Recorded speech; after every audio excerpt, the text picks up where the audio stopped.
नमः परस्मै पुरुषाय भूयसे सदुद्भवस्थाननिरोधलीलया गृहीतशक्तित्रितयाय देहिनाम् अन्तर्ध्रुवायानुपलभ्यवर्त्मने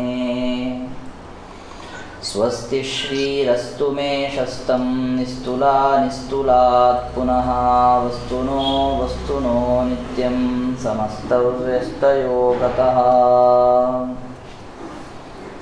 अभ्रमं भङ्गरहितमजडं विमलं सदा आनन्दतीर्थमतुलं भजे तापत्रयापहम्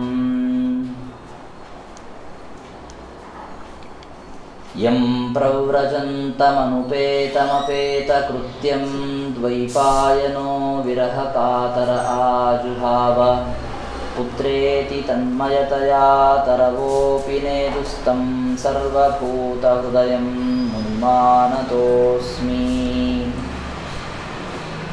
अस्मद्गुरुसमारम्भां टीकाकृत्पादमध्यगां श्रीमदाचार्यपर्यन्तां वन्दे गुरुपरम्पराम्। नारायणं नमस्कृत्य नरं चैव नरोत्तमं देवीं सरस्वतीं व्यासं ततो ग्रन्थमुदीरये। श्रीगुरुभ्यो नमः। हरि ओम। ಶ್ರೀಮದ್ಭಾಗವತ ಸಾರೋದ್ಧಾರದಲ್ಲಿ 18 ಪ್ರಕರಣಗಳು ಸಮಾಪ್ತವಾಗಿದ್ದು ಈಗ 19ನೇ ಪ್ರಕರಣ ಪ್ರಾರಂಭವಾಗ್ತಾ ಇದೆ. ಇದು ಅಧ್ಯಾತ್ಮ ಪ್ರಕರಣ ಅಂತ. ಇದರ ಮುಂದಿನ ಪ್ರಕರಣವೇ 20ನೇದ್ದು ಧರ್ಮೋಪದೇಶ ಪ್ರಕರಣ ಅಂತ. ಅಧ್ಯಾತ್ಮ ಪ್ರವಣನಾದಂಥವನು ಭಾಗವತ ಧರ್ಮಗಳ ಅನುಷ್ಠಾನವನ್ನು ಮಾಡಿದರೆ ಆ ಭಾಗವತ ಧರ್ಮಗಳ ಅನುಷ್ಠಾನದ ಪರಿಪಾಕದ ಸಂದರ್ಭದಲ್ಲಿ ಗುರುಗಳು ಬಿಂಬೋಪದೇಶವನ್ನು ಮಾಡ್ತಾರೆ. ಇವು ಮುಂದಿನ 3 ಪ್ರಕರಣಗಳು ನಿರಂತರವಾಗಿ. ಈಗ ನಾವು ಮಾಡ್ತಾ ಇರೋದು ಅಧ್ಯಾತ್ಮ ಪ್ರಕರಣ. ಮುಂದಿನದ್ದು 20ನೇದ್ದು ಧರ್ಮೋಪದೇಶ ಪ್ರಕರಣ, 21ನೇದ್ದು ಬಿಂಬೋಪದೇಶ ಪ್ರಕರಣ ಅಂತ. ಅಂದರೆ ಬಿಂಬೋಪದೇಶಕರಾದಂತಹ ಗುರುಗಳು ಸಿಕ್ಕ ಮೇಲೆ ಅವರು ಅಧ್ಯಾತ್ಮೋಪದೇಶವನ್ನು ಮಾಡಿ ಆಮೇಲೆ ಭಾಗವತ ಧರ್ಮೋಪದೇಶವನ್ನು ಮಾಡಿ ಒಂದಷ್ಟು ದಿವಸ ಶಿಷ್ಯನಿಗೆ ಭಾಗವತ ಧರ್ಮಾನುಷ್ಠಾನದಲ್ಲಿ ತೊಡಗುವಂತೆ ಹೇಳಿ ಅನಂತರದಲ್ಲಿ ಬಿಂಬೋಪಾಸನೆಯನ್ನು ಮಾಡ್ತಾರೆ ಅಂತ. ಹೀಗೆ 3 ಪ್ರಕರಣಗಳ ಕ್ರಮ ಇದೆ. ಯಾವ ರೀತಿಯಲ್ಲಿ ಒಬ್ಬ ಸಾಧಕ ಪ್ರವೃತ್ತನಾಗ್ತಾನೆ ಅಂತನ್ನುವ ವಿಚಾರವನ್ನು ಹೇಳೋದಕ್ಕೆ ಈ 3 ಪ್ರಕರಣಗಳನ್ನು ಮಾಡಿಕೊಟ್ಟಿದ್ದಾರೆ. ಈಗ ಭಾಗವತ ಧರ್ಮೋಪದೇಶ ಪ್ರಕರಣವನ್ನೇ ಶುರು ಮಾಡ್ಬೋದಿತ್ತು. ಅಧ್ಯಾತ್ಮ ಪ್ರಕರಣವನ್ನು ಯಾಕೆ ಮಾಡಿದರು ಅನ್ನೋದಕ್ಕೆ ಅರಣ್ಯಕಾಚಾರ್ಯರು ಕಾರಣವನ್ನು ಕೊಡ್ತಾರೆ. ದೈವಾತ್ ಲಬ್ಧ ಬಿಂಬೋಪಾಸಕ ಗುರು.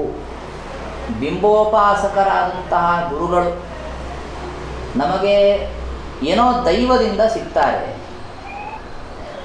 ಆದರೆ ಬಿಂಬದ ಉಪದೇಶವನ್ನು ಮಾಡಿದಾಗ ಅದನ್ನು ಗ್ರಹಿಸುವಷ್ಟು ಸಿದ್ಧನಾಗಿರಬೇಕು ಶಿಷ್ಯ. ಯದ್ಯಪಿ ಹಿಂದೆ ಹೇಳಿದಂತೆ ವೈರಾಗ್ಯಾದಿ ಸಾಧನ ಕಲಾಪ ಸಿದ್ಧ ಇದೆ ಅವನಿಗಿಲ್ಲ ಅಂತಲ್ಲ. ಆದರೆ ಅವೆಲ್ಲ ಬಹಿರಂಗ ಸಾಧನೆಗಳು ಅಂತಾಗಿದ್ದು ಅಂತರಂಗ ಸಾಧನೆಯನ್ನು ಹೇಳಬೇಕಲ್ಲ. ಆ ಅಂತರಂಗ ಸಾಧನೆ ಯಾವುದು ಅಂತಂದರೆ ಅಧ್ಯಾತ್ಮ ಪ್ರಾವಣ್ಯ ಅನ್ನೋದು. ಅವರು ಬರೀತಾರೆ ತಸ್ಯ ಅಂತರಂಗಂ ಅಧ್ಯಾತ್ಮ ಪ್ರಾವಣ್ಯಂ ಅಂತ. ಅಂದರೆ ಬಿಂಬ ಉಪದೇಶವನ್ನು ಗುರುಗಳು ಮಾಡ್ತಾ ಇರುವಾಗ ಅದನ್ನು ಪಡೆದುಕೊಳ್ಳುವ ಶಿಷ್ಯನಲ್ಲಿ ಅಧ್ಯಾತ್ಮ ಪ್ರಾವಣ್ಯ ಇರಬೇಕು. ಅಧ್ಯಾತ್ಮ ಪ್ರಾವಣ್ಯ ಅಂದರೆ ಏನು ಅಂತ ಪ್ರಶ್ನೆ. ಪ್ರಾವಣ್ಯ ಅಂದರೆ ಪ್ರವಣತೆ ಅಂತ ಅರ್ಥ. ಪ್ರವಣತೆ ಅಂದ್ರೇನು ಅಂದರೆ ಏಕಾಗ್ರತೆ ಅಂತ ಅರ್ಥ.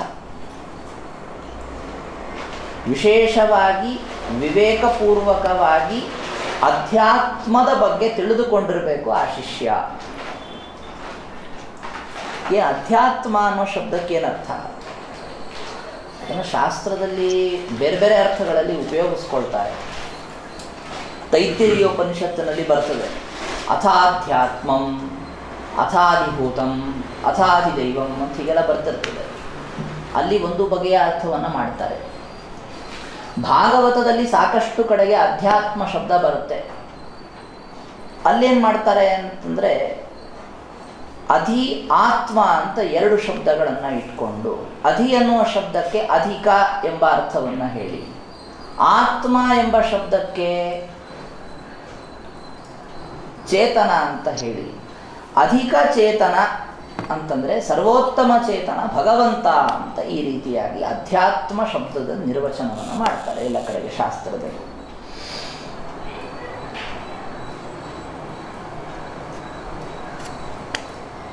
ಇಂತಹ ಸಂದರ್ಭದಲ್ಲಿ ಅಧ್ಯಾತ್ಮ ಪ್ರಾವಣ್ಯ ಅಂತನ್ನೋದು ಬರಬೇಕು ಅನ್ನುವ ಮಾತಿಗೆ ಅರ್ಥ ಏನು ಅಂತ ಕೇಳಿದರೆ, ಅತ್ಯಧಿಕನಾದಂತಹ ಚೇತನನಾದ ಭಗವಂತನಲ್ಲಿ ನಮಗೆ ಏಕಾಗ್ರತೆ ಸಿಗಬೇಕು ಅಂತ ಅರ್ಥ. ಅಂತಹ ಏಕಾಗ್ರತೆ ಅಂತನ್ನೋದು ಬರುವಂತಹ ಸಂದರ್ಭದಲ್ಲಿ ಅದಕ್ಕೆ ಭಕ್ತಿ ಎಂಬುವುದೇ ಕಾರಣ. ಒಂದು ಪಕ್ಷ ಜೀವನಿಗೆ ಭಕ್ತಿ ಅಂತನ್ನೋದು ಇದ್ದರೆ ಅವಾಗೇನಾಗತ್ತೆ, ಆ ಜೀವ ಅಂತನ್ನೋನು ಅಧಿಕ ಆತ್ಮನಾದಂತಹ ಭಗವಂತನಲ್ಲಿ ಏಕಾಗ್ರನಾಗ್ತಾನೆ. ಅಂದರೆ ಸದಾ ದೇವರನ್ನ ಚಿಂತಿಸುವುದರೊಳಗೆ ತೊಡಗುತ್ತಾನೆ ಅಂತ ಅರ್ಥ. ಇನ್ನೊಂದು ಅಧ್ಯಾತ್ಮ ಶಬ್ದದ ಅರ್ಥ ಏನು ಅಂದರೆ, ಆತ್ಮ ಅಂದರೆ ಶರೀರ ಅಂತ ಅರ್ಥ. ಅಧ್ಯಾತ್ಮ ಅಂತಂದರೆ ಶರೀರದೊಳಗೆ ಅಂತ ಅರ್ಥ. ನಮ್ಮ ಶರೀರದೊಳಗಿದ್ದು ನಮ್ಮ ಶರೀರಕ್ಕೆ ಉಪಕಾರಕನಾದಂತಹ ಅಧಿಕ ಚೇತನ ಅಂತಾದ ಭಗವಂತನ ಬಗ್ಗೆ ನಾವು ಪ್ರವಣರಾಗಬೇಕು ಅನ್ನೋದನ್ನು ಗುರುಗಳು ಹೇಳ್ಕೊಡ್ತಾರೆ ಅಂತ ಅರ್ಥ. ಹೀಗೆ ಅಧ್ಯಾತ್ಮ ಶಬ್ದದ ಎರಡು ಅರ್ಥಗಳನ್ನು ವಿವಕ್ಷೆ ಮಾಡಿಕೊಂಡು ಅದನ್ನು ನಾವಿಲ್ಲಿ ಕಾಣಲಿಕ್ಕೆ ಹೋಗಬೇಕು. ಈಗ ಭಾಗವತದಲ್ಲಿ ಏಕಾದಶ ಸ್ಕಂಧದಲ್ಲಿ ಒಂದು ಹುಳುವಿನ ಉದಾಹರಣೆ ಕೊಡ್ತಾರೆ. ಪೇಷಸ್ಕೃತ್ ಅಂತನ್ನುವಂತಹ ಹುಳದ ಉದಾಹರಣೆ ಕೊಡ್ತಾರೆ. ಗೋಡೆಯಲ್ಲೊಂದು ಆಳವಾದ ತೂತನ್ನು ಮಾಡಿ ಅದರೊಳಗೆ ಒಂದು ಹುಳವನ್ನು ಸೇರಿಸಿ ಇಡತ್ತೆ. ಅದು ಪೇಷಸ್ಕೃತನ್ನು. ಕೀಟ ಪೇಷಸ್ಕೃತಂ ಧ್ಯಾಯನ್ ಕುಡ್ಯಾಂತೇನ ಪ್ರವೇಶಿತ. ಆ ಗೋಡೆಯಲ್ಲಿ ಅದನ್ನು ಕೂಡಿಸಿ ಇಟ್ಟಾಗ ಆ ಒಳಗಿದ್ದಂತಹ ಅಕ್ಕಪಕ್ಕ ಏನೂ ಕಾಣಿಸ್ತಿರೋದಿಲ್ಲ. ಅದು ಆ ಒಳಗೆ ಕೂತಿರೋ ಹುಳಕ್ಕೆ ಆ ಯಾವ ಹುಳ ಆ ಹುಳವನ್ನು ಒಳಗಿಟ್ಟಿರುತ್ತಲ್ಲ, ಆ ಹುಳ ಹೊರಗಿಂದ ಆಹಾರವನ್ನು ತಂದು ಅದಕ್ಕೆ ಹಾಕತ್ತೆ. ಹಾಗೆಯೇ ಬೆಳೆದು ಬೆಳೆದು ಒಂದು ದಿವಸ ಅದೇ ಹುಳ ಥರ ಈ ಹುಳ ಆಗಿಬಿಡತ್ತೆ ಅಂತ ಒಂದು ಉದಾಹರಣೆ ಕೊಡ್ತಾರೆ. ಆ ಉದಾಹರಣೆಯನ್ನು ವಿವರಣೆ ಮಾಡುವಾಗ ಆಚಾರ್ಯರು ಹೇಳ್ತಾರೇನು ಅಂತಂದರೆ, ಯಾವಾಗಲೂ ಒಬ್ಬ ವ್ಯಕ್ತಿ ಪರಾಧೀನನಾದಂಥವನು ತನಗೆ ಯಾರು ಆಹಾರವನ್ನು ಕೊಡ್ತಾರೆ, ತನಗೆ ಯಾರು ಸಂರಕ್ಷಣೆಯನ್ನು ಮಾಡ್ತಾರೆ ಅಂತಿರುತ್ತೋ ಆ ವ್ಯಕ್ತಿಯನ್ನು ಸದಾ ಮೆಲುಕು ಹಾಕ್ತಾ ಇರ್ತಾನೆ ಮನಸ್ಸಲ್ಲಿ. ಈಗ ನಮಗೇನಾಗಿದೆ ಅಂತಂದರೆ, ಯಾರು ರಕ್ಷಕರು ಅಥವಾ ಯಾರು ನಮಗೆ ಪೋಷಕರು, ಯಾರು ಅನ್ನದಾತೃಗಳು ಅಂತನ್ನುವುದರ ಬಗ್ಗೆ ಯಾವುದೇ ತರಹದ ನಿಖರವಾಗಿ ನಿರ್ಧಾರ ಇಲ್ಲ. ಹೀಗಾಗಿ ಆ ತರಹ ನಾವು ನಿರಂತರವಾಗಿ ಯಾರನ್ನು ಮೆಲುಕು ಹಾಕ್ತಾ ಇಲ್ಲ. ಯಾಕೆಂದರೆ ನಮ್ಗೆ ಇವತ್ತೊಬ್ಬ ಊಟಕ್ಕೆ ಹಾಕ್ತಾನೆ, ನಾಳೆ ಮತ್ತೊಬ್ಬ ಊಟಕ್ಕೆ ಹಾಕ್ತಾನೆ. ಕೆಲವು ಸಂದರ್ಭಗಳಲ್ಲಿ ನಮಗೆ ನಾವೇ ಊಟಕ್ಕೆ ಹಾಕ್ಕೊಳ್ತಾ ಇದ್ದೀವಿ ಅನ್ನುವಂತಹ ಭ್ರಮ ಇದೆ. ನಮಗೆ ನಾವೇ ಪೋಷಕರು ಅಂತನ್ನುವಂತಹ ಒಂದು ಭಾವನೆ ಇದೆ. ಇಷ್ಟೇ ಏನು ಅಂತಂದರೆ, ಹೀಗಿರಬಹುದು ಬೇಕಾದರೆ ನಮಗದೀಗ ನೆನಪಿಲ್ಲ. ಏನು ಅಂದರೆ, ಸಣ್ಣ ವಯಸ್ಸಿನಲ್ಲಿ ನಾವು ಕೂಸಿನ ರೂಪದಲ್ಲಿ ಇದ್ದಾಗ ನಮಗೆ ಸರ್ವಸ್ವವೂ ತಾಯಿಯೇ ಅಂತ ಅಂದ್ಕೊಂಡು ತಾಯಿಯನ್ನು ಆ ತರಹ ಮೆಲುಕು ಹಾಕ್ತಿರಬಹುದು, ಚಿಂತನೆ ಮಾಡ್ತಾ ಇರಬಹುದು. ಅಷ್ಟೇ ಬಿಟ್ಟರೆ ದೊಡ್ಡವರಾದ್ಮೇಲೆ ಅದೆಲ್ಲ ಹೊರಟು ಹೋಗ್ಬಿಡುತ್ತೆ. ಆದರೆ ಅದನ್ನು ಮತ್ತೆ ಈಗ ಪುನಃ ಪಡೆದುಕೊಳ್ಬೇಕು. ಈ ಶರೀರದೊಳಗೆ ನಾವು ಸಿಕ್ಕಾಕೊಂಡ್ಬಿಟ್ಟಿದ್ದೀವಿ. ಈ ಶರೀರದೊಳಗೆ ಭಗವಂತ ಎಲ್ಲ ವಿಧವಾದ ಸಾಮಗ್ರಿಗಳನ್ನು ನಮಗೆ ಒದಗಿಸಿ ಕೊಡ್ತಾ ಇದ್ದಾನೆ. ಹೀಗಾಗಿ ಆ ಭಗವಂತನನ್ನು ಯಾವ್ಯಾವ ರೀತಿಗಳಿಂದ ಈ ದೇಹದಲ್ಲಿ ನಾವು ಕಾಣಬೇಕು ಅನ್ನೋದನ್ನು ಗುರುಗಳು ಹೇಳಿಕೊಡ್ತಾರೆ. ಅದೇ ಅಧ್ಯಾತ್ಮ ಪ್ರಕರಣ. ಮೊದಲನೇ ಶ್ಲೋಕದಲ್ಲಿಯೇ ಯಾವ್ಯಾವ ರೀತಿಯಿಂದ ಭಗವಂತನನ್ನು ಕಾಣಬೇಕು ಅಂತನ್ನುವಂತಹ ವಿಚಾರವನ್ನು ಅರಣ್ಯಕಾಚಾರ್ಯರು ತೋರಿಸ್ಕೊಡ್ತಾ ಇದ್ದಾರೆ. ಭವಾಯ ನಸ್ತ್ವಂ ಭವ ವಿಶ್ವಭಾವನಾ ತ್ವಮೇವ ಮಾತಾತ್ಮ ಸುಹೃತ್ಪತಿಃ ಪಿತಾ ತ್ವಂ ಸದ್ಗುರುರ್ನಃ ಪರಮಂ ಚ ದೈವತಂ ಯಸ್ಯಾನುವೃತ್ತ್ಯಾ ಕೃತಿನೋ ಬಭೂವಿಮಾ.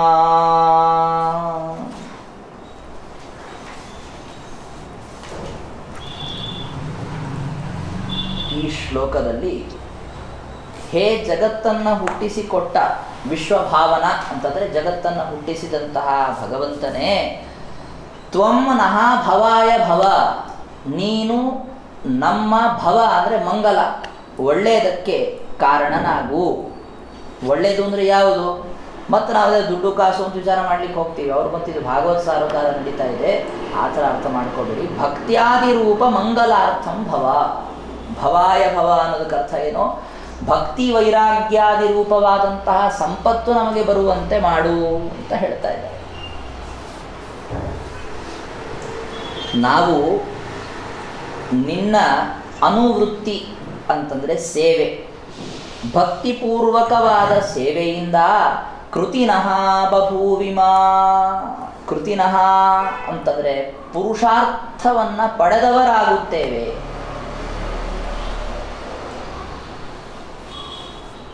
ಆದರೆ ಭಕ್ತಿಪೂರ್ವಕವಾಗಿ ನಿನ್ನ ಸೇವೆ ಮಾಡಬೇಕಾದ್ರೆ ನಾವು ನಿನ್ನನ್ನು ಈ ರೀತಿಯಾಗಿ ನಂಬಿದ್ದೇವೆ. ಏನು?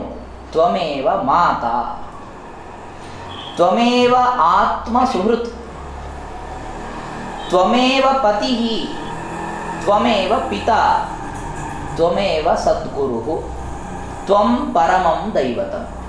ಎಷ್ಟಾಯಿತು?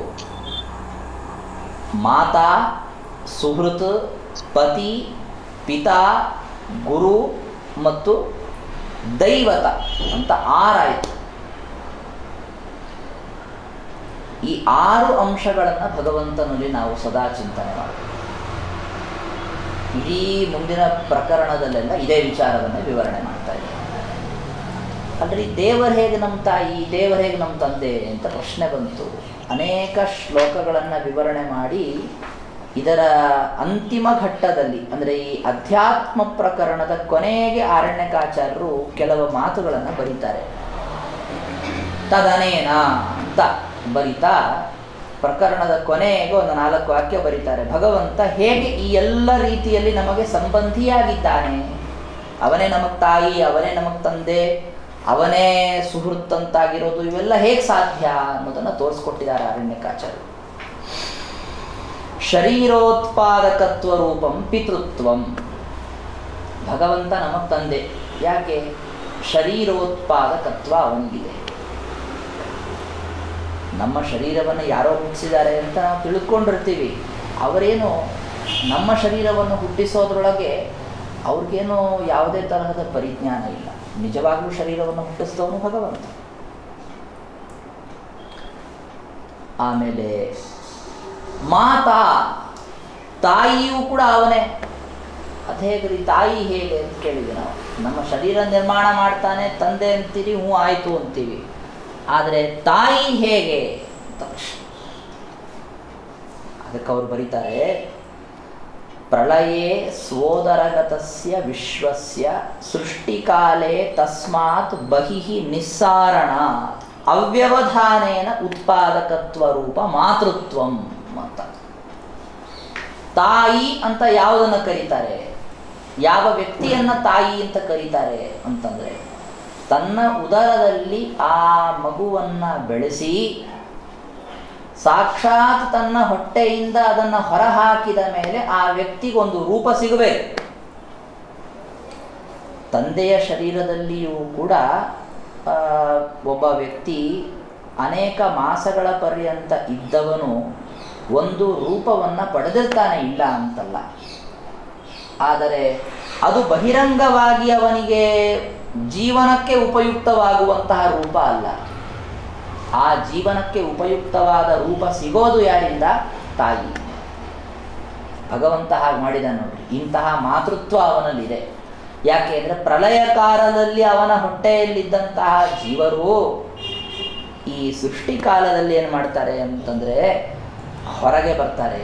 ಭಗವಂತನ ಉದರದಿಂದ ಸಾಕ್ಷಾತ್ತಾಗಿ ಹೊರಗೆ ಬರ್ತಾರೆ. ಶ್ರೀಮದ್ ಆಚಾರ್ಯರು ತಮ್ಮ ಮಹಾಭಾರತ ತಾತ್ಪರ್ಯ ನಿರ್ಣಯದ ಪ್ರಾರಂಭದ ಅಧ್ಯಾಯದಲ್ಲಿ ಆ ವಿಚಾರವನ್ನು ತಿಳಿಸ್ಕೊಡ್ತಾರೆ. ಹೇಗೆ ಯಾವ ಭಗವಂತನ ರೂಪದಿಂದ ಜೀವರು ಹೊರಗೆ ಬರ್ತಾರೆ, ಎಲ್ಲಿ ಹೋಗ್ತಾರೆ. ಅನಿರುದ್ಧ ಎಂಬ ಭಗವಂತನ ಶರೀರದೊಳಗೆ ಸೇರಿಕೊಳ್ತಾರೆ. ಅಲ್ಲಿ ಅವರಿಗೊಂದು ಶರೀರವನ್ನು ಕೊಟ್ಟು ಭಗವಂತ ಹೊರ ಹುಟ್ಟಿಸ್ತಾನೆ. ಅದೇ ಅನಿರುದ್ಧ ಶರೀರ ಅಂತ ಕರೆಸ್ಕೊಳ್ಳುತ್ತೆ. ಅನಿರುದ್ಧ ಶರೀರ ಅಂತಾದ ಮೇಲೆ ಸ್ಥೂಲ ಶರೀರ. ಈಗ ಜೀವನಿಗೆ ಸಂಸಾರ ದಶೆಯಲ್ಲಿ ಜೀವ ಸ್ವರೂಪಕ್ಕೆ ಹತ್ಕೊಂಡಿರುವ ಶರೀರ ಯಾವುದು? ಲಿಂಗ ಶರೀರ. ಅದರ ಅನಂತರದಲ್ಲಿ ಮತ್ತೆ ಹೊರಗೆ ಆವರಕವಾದದ್ದು ಅನಿರುದ್ಧ ಶರೀರ. ಅದಾದ ಮೇಲೆ ಈ ಸ್ಥೂಲ ಶರೀರ. ಹೀಗೆಲ್ಲ ವಿಭಾಗಗಳನ್ನು ಹೇಳ್ತಾರೆ. ಅಂತಹ ಮಾತೃತ್ವ ಎನ್ನುವುದು ಅಂದರೆ ಅನಿರುದ್ಧ ಶರೀರ ದಾತೃತ್ವ ಭಗವಂತನಿಗೆ ಇರೋದಲ್ವಾ. ಹೀಗಾಗಿ ಆ ಭಗವಂತನ ರೂಪದ ವಿವಕ್ಷೆಯಲ್ಲಿ ಮಾತೃತ್ವವನ್ನು ಕಾಣಬೇಕು. ಆಮೇಲೆ ಸುಹೃತ್. ಸುಹೃತ್ ಅಂತಂದ್ರೇನು? ಯಾವ ಪ್ರತಿಫಲದ ಅಪೇಕ್ಷೆ ಇಲ್ಲದೆ ಅನಿಮಿತ್ತ ಬಂಧು ಅಂತ ಯಾರಾಗಿರ್ತಾರಲ್ಲ ಅವರನ್ನೇನಂತ ಕರೀತಾರೆ? ಸುಹೃತ್ ಅಂತ ಕರೀತಾರೆ. ಯಾವುದೇ ತರಹದ ಕಾರಣ ಇರಬಾರ್ದು. ಪರಮಾತ್ಮನು ಕೂಡ ಈ ಶರೀರ ಬಂದಾಗಿನಿಂದ ಆರಂಭಿಸಿ ನಮ್ಮ ಆಧ್ಯಾತ್ಮಿಕಾದಿ ಅನಿಷ್ಟಗಳನ್ನು, ಆಧ್ಯಾತ್ಮಿಕ ಅನಿಷ್ಟ ಅಂದರೆ ದೇಹದಲ್ಲಿ ಉಂಟಾಗುವ ಅನಿಷ್ಟ ಅಂತ ನೋಡ್ರಿ. ಇಲ್ಲೂ ಅಧ್ಯಾತ್ಮ ಶಬ್ದ ಬಂತು, ಅದಕ್ಕೆ ಶರೀರದೊಳಗಿದ್ದ ಅಂತ ಅರ್ಥ. ಆದಿದೈವಿಕ ಅಂತಂದರೆ ದೇವತೆಗಳಿಂದ ಬಾಹ್ಯವಾಗಿ ಆಗುವಂಥದ್ದು. ಆದಿ ಭೌತಿಕ ಅಂತಂದರೆ ಭೂತಗಳಿಂದ ಉಂಟಾಗುವಂಥದ್ದು. ತ್ರಿವಿಧವಾದಂತಹ ಅನಿಷ್ಟಗಳಿವೆ. ಆ ತ್ರಿವಿಧ ಅನಿಷ್ಟ ಪರಿಹಾರಕ ಅಂತಾಗಿ ಭಗವಂತ ರಕ್ಷಕನಾದದ್ದರಿಂದ ಸುಹೃತ್ ಅಂತ ಕರೆಸ್ಕೊಂಡಿದ್ದಾನೆ. ಇನ್ನು ಗುರು, ಜ್ಞಾನಪ್ರದ ಅಂತಾದವರನ್ನು ಗುರು ಅಂತ ಕರೀತಾರೆ. ಭಗವಂತನು ನಮಗೆ ಅವ್ರಿಗೆ ಇವ್ರಿಗೆ ಅಂತಲ್ಲ. ಈ ಮಹಾಭಾರತದಲ್ಲಿ ಬರುವ ಮೊದಲನೇ ಶ್ಲೋಕ ಇದೆ, ನಾರಾಯಣಂ ಸುರಗುರುಂ ಜಗದೇಕನಾಥಂ ಅಂತ. ಅಲ್ಲಿ ಗುರು ಎಂಬ ಶಬ್ದದ ವ್ಯಾಖ್ಯಾನವನ್ನು ಆಚಾರ್ಯರು ತಾತ್ಪರ್ಯ ನಿರ್ಣಯದಲ್ಲಿ ಮಾಡ್ತಾರೆ. ಈ ಮೊದಲನೇ ಶ್ಲೋಕ ಪೂರ್ತಿ ವ್ಯಾಖ್ಯಾನ ಮಾಡಿದ್ದಾರೆ ಆಚಾರ್ಯರು ತಾತ್ಪರ್ಯ ನಿರ್ಣಯದಲ್ಲಿ. ಅವಾಗ ಹೇಳ್ತಾರೆ, ಜ್ಞಾನಪ್ರದಸ್ಸ ಭಗವಾನ್ ಕಮಲಾ ವಿರಿಂಚ ಶರ್ವಾದಿ ಸರ್ವ ಜಗತಃ ನಿಖಿಲಾದ್ ವರಿಷ್ಠ ಅಂತ. ಭಗವಂತನು ಮಹಾಲಕ್ಷ್ಮಿಯಿಂದ ಹಿಡಿದು ಬ್ರಹ್ಮಾದಿ ದೇವತೆಗಳನ್ನು ಒಳಗೊಂಡು ಪ್ರತಿಯೊಬ್ಬ ಜೀವನಿಗೂ ಕೂಡ ಜ್ಞಾನವನ್ನು ಕೊಡುವಂಥವನಾಗಿದ್ದಾನೆ. ಅವನ ಬಗ್ಗೆ ಅಂತಲ್ಲ, ಜ್ಞಾನ ಸಾಮಾನ್ಯ ಅವನಿಂದ ಬರ್ತದೆ, ಭಗವಂತನಿಂದ. ಹೀಗಾಗಿ ಅವನು ಪ್ರತಿಯೊಬ್ಬರಿಗೂ ಕೂಡ ಗುರು ಅಂತಾಗಿದ್ದಾನೆ. ಇನ್ನು ಪರದೈವತ, ಪರದೇವ ಅಂತ ಭಗವಂತನೇ ಕರೆಸಿಕೊಂಡಿದ್ದಾನೆ. ಯಾಕೆ ಅವನು ಪರದೈವ ಅಂತ ಕೇಳಿದರೆ, ಮೋಚಕತ್ವೇನ ಪರದೈವತ್ವಂ, ಭಗವಂತನು ಮೋಚಕನಾಗಿದ್ದಾನೆ ಅಂತಾದದ್ದರಿಂದ ಪರದೈವ ಅಂತ ಕರೆಸಿಕೊಂಡಿದ್ದಾನೆ. ಹೀಗೆ 5 ಆಯಿತು. ತಂದೆ, ತಾಯಿ, ಸುಹೃತ್, ಗುರು ಮತ್ತು ದೈವ ಅಂತ 5 ಆಯಿತು. ಇಷ್ಟೆಲ್ಲ ಇದ್ದ ಮೇಲೆ ಅಂತಹ ವ್ಯಕ್ತಿ ನಮಗೆ ಸ್ವಾಮಿ ಆಗಲೇಬೇಕು. ಸ್ವಾಮಿ ಅಂದರೆ ಒಡೆಯ. ಯಾಕೆಂದರೆ ನಮ್ದು ಏನೇನಿದೆ ಎಲ್ಲವನ್ನು ಅವನೇ ಕೊಟ್ಟಿದ್ದು ಅಂತನ್ನುವಾಗ ಅವನು ನಮಗೆ ಒಡೆಯ ಆಗಬೇಡ ಅಂದರೆ ಹೇಗಾಗತ್ತೆ ಅಂತ ಪ್ರಶ್ನೆ. ಅದನ್ನು ಈ ಶ್ಲೋಕದಲ್ಲಿ ಹೇಳ್ತಾರೆ. ಗುರುಗಳು ಇದನ್ನು ಹೇಳ್ಕೊಡ್ತಾರೆ ಶಿಷ್ಯನಿಗೆ, ಬಿಂಬೋಪದೇಶಕ ಗುರುಗಳು. ಯದ್ಯಪಿ ಇದೇನು ಅವನಿಗೆ ಪ್ರಾರಂಭದಲ್ಲಿ ಗೊತ್ತಿಲ್ಲದೇ ಇರೋವಂಥ ವಿಚಾರ ಅಂತಲ್ಲ, ಇದನ್ನು ಅವರು ಬಹಳ ವಿಶೇಷವಾಗಿ ಮನದಟ್ಟಾಗುವಂತೆ ಅವರು ಉಪದೇಶ ಮಾಡ್ತಾ ಇದ್ದಂತೆ ಅದು ಅವನಿಗೆ ಅನುಷ್ಠಾನದಲ್ಲಿ ಕಾರ್ಯಗತವಾಗಿಬಿಡಬೇಕು, ಆ ರೀತಿಯಲ್ಲಿ ಹೇಳಿಕೊಡ್ತಾರೆ. ಭವಾಯ ನಸ್ತ್ವಂ ಭವ ವಿಶ್ವಭಾವನ ತ್ವಮೇವ ಮಾತಾತ್ಮ ಸುಹೃತ್ಪತಿ ಪಿತಾ. ತ್ವಂ ಸದ್ಗುರು ನಃ ಪರದೈವತಂ ಚ ಯಸ್ಯಾನುವೃತ್ಯ ಕೃತಿನೋ ಬಭೂವ. ಇದರಲ್ಲಿ ಪರದೈವತ ಅಂತ, ದೈವತ ಅಂತ ಅಷ್ಟೇ ಹೇಳಿ ಬರ್ತಿತ್ತು, ಪರದೈವತಂಚ ಅಂತ ಪರಮ ಅಂತನ್ನೋ ಶಬ್ದವನ್ನು ಉಪಯೋಗಿಸಿದ್ದಾರೆ. ಅದಕ್ಕೆ ಕಾರಣವನ್ನು ಕೊಡ್ತಾರೆ ಅರಣ್ಯಕಾಚಾರ್ಯರು. ತ್ರಿವಿಧ ಅಪಿ ದೇವತಾ ಅಂತ. ಭಗವಂತನು ಎಂತಹ ದೇವತೆ, ಬರೀ ದೇವತಾ ಅಂತ ಆಗಿದ್ದಾನೆ ಅನ್ಕೋಬೇಡಿ, ತ್ರಿವಿಧ ದೇವತಾ ಅಂತ ಅವನು ಕರೆಸ್ಕೊಂಡಿದ್ದಾನೆ. ತ್ರಿವಿಧ ದೇವತಾ ಅಂತನ್ನುವ ಮಾತಿಗೆ ಅರ್ಥ ಏನು? 3 ಬಗೆಯ ದೇವತೆ ಅವನೇ ಅಂತ ಅರ್ಥ.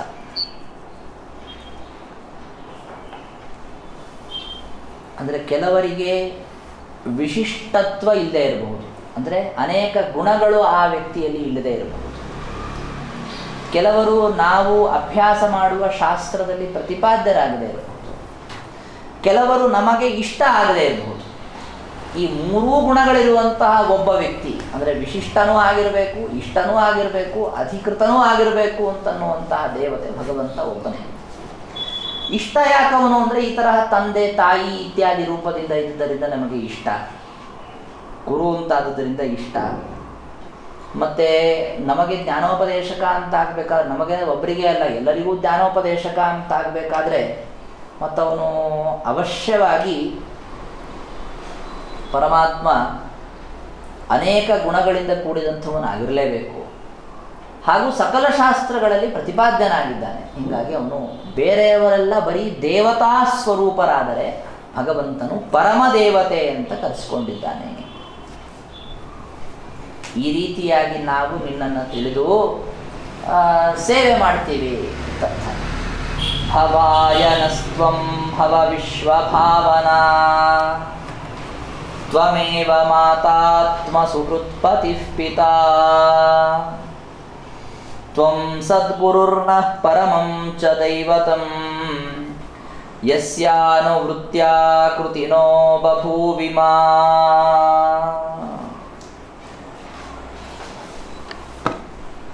ಹೀಗೆ ದೇವರು ನಮಗೆ ಯಾವ್ಯಾವ ತರಹ ಉಪಕಾರ ಮಾಡಿದ್ದಾನೆ ಅಂತನ್ನುವ ವಿಚಾರವನ್ನೆಲ್ಲ ಬಹಳ ಹೇಳಿಕೊಟ್ಟರು.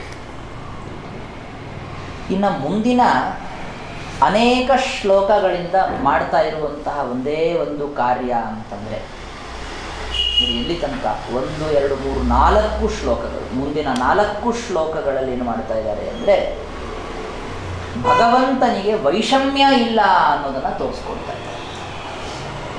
ಅದು ಬಹಳ ಮುಖ್ಯವಾದ. ನಾವು ಎಷ್ಟೇ ಶಾಸ್ತ್ರವನ್ನು ಓದಿದರೂ ಕೂಡ ದೇವರು ವೈಷಮ್ಯವನ್ನು ಮಾಡ್ತಾನೇನೋ ಅಂತನ್ನುವಂತಹ ಸಂದೇಹ ಅದು ಹೋಗೋದಿಲ್ಲ.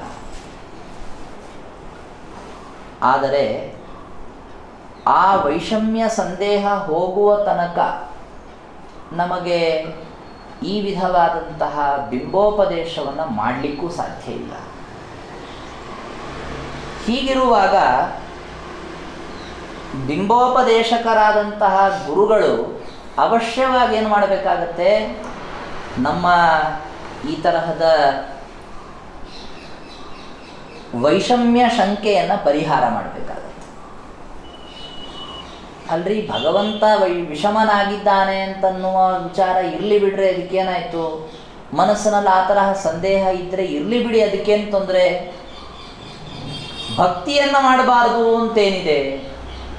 ಅದಕ್ಕೆ ಅವರು ಅರಣ್ಯಕಾಚಾರ್ಯರು ಬರೀತಾರೆ, ವಿಷಮ ದೃಷ್ಟವು ಪುರುಷೇ ಭಕ್ತಿ ನಭವತ್ಯೇವ.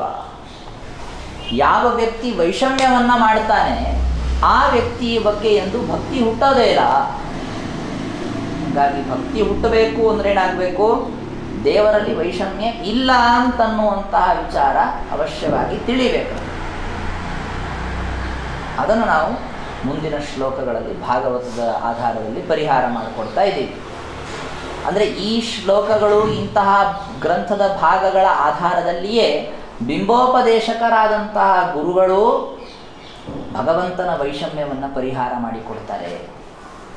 ಈಗ ಹೇಗೆ ಅಂದರೆ, ಆ ಬಿಂಬೋಪದೇಶಕ ಗುರುಗಳ ಹತ್ರ ಹೋಗೋಷ್ಟೊತ್ತಿಗೆ ಆ ಶಿಷ್ಯನೂ ಹೇಗೆ ಅಂದರೆ ಇವೆಲ್ಲ ಗ್ರಂಥ ಓದ್ಕೊಂಬಂದ್ಬಿಟ್ಟಿರ್ತಾನೆ. ಅವ್ರ ಗುರುಗಳೇನು ಮಾಡ್ತಾರೆ ಅಂದರೆ ಒಂದು ರೀತಿಯಲ್ಲಿ ಕೆಲವ ಮುಖ್ಯಾಂಶಗಳು ಅಂತ ತೋರಿಸ್ಕೊಡ್ತಾರಲ್ಲ, ಆ ರೀತಿಯಲ್ಲಿ ಗ್ರಂಥದ ನೋಡಪ್ಪ ಈ 3-4 ಜಾಗಗಳಲ್ಲಿ ಈ ವಿಷಯ ಹೇಳಿದ್ದಾರೆ, ಒಂದೇ ಸರಿಗೆ ಆ 4 ವಿಷಯ ಎತ್ಕೊಟ್ಬಿಡ್ತಾರೆ. ಅರಣ್ಯಕಾಚಾರ್ಯರು ಕೂಡ ಆ ತರಹ ಏನು ಮಾಡ್ತಾ ಇದ್ದಾರೆ, 10ನೇ ಸ್ಕಂದದಲ್ಲಿ ಬಂದಂತಹ ಒಂದು ಶ್ಲೋಕ, ಆಮೇಲೆ 8ನೇ ಸ್ಕಂದದಲ್ಲಿ ಬಂದಂಥ ಒಂದು ಶ್ಲೋಕ, 7ನೇ ಸ್ಕಂದದಲ್ಲಿ ಬಂದ ಒಂದು ಶ್ಲೋಕ, ಮತ್ತೆ 10ನೇ ಸ್ಕಂದದಲ್ಲಿ ಬಂದಿರುವಂಥ ಒಂದು ಶ್ಲೋಕ, ಹೀಗೆ 4 ಶ್ಲೋಕಗಳನ್ನು ಹಿಡಿದುಕೊಂಡಿದ್ದಾರೆ. ಅದರಲ್ಲಿ 10ನೇ ಸ್ಕಂದದಲ್ಲಿ ಬಂದಿರುವ 2 ಶ್ಲೋಕಗಳನ್ನು ಪ್ರಾರಂಭದಲ್ಲಿ ಕೊನೆಗೆ, ಅದರ 4 ಶ್ಲೋಕಗಳಲ್ಲಿ ಮೊದಲನೇದು 4ನೇದು 10ನೇ ಸ್ಕಂದ, ಅದು ಒಂದೇ ಕಡೆಗೆ ಬಂದಂಥದ್ದಲ್ಲ, ಅದು ಬೇರೆ ಬೇರೆ ಕಡೆಗೆ ಬಂದಂಥದ್ದು. ಅಂದರೆ ಒಂದು ಕೃಷ್ಣ ಮತ್ತು ರುಕ್ಮಿಣಿಯರ ಸಂವಾದದಲ್ಲಿ ಬಂದು ಸೇರಿಕೊಳ್ಳುವಂಥದ್ದು, ಮತ್ತೊಂದು ಕೃಷ್ಣ ಹಾಗೂ ಗೋಪಿಕಾ ಸ್ತ್ರೀಯರ ಸಂವಾದದಲ್ಲಿ ಬಂದಂಥ ವಿಭಾಗ.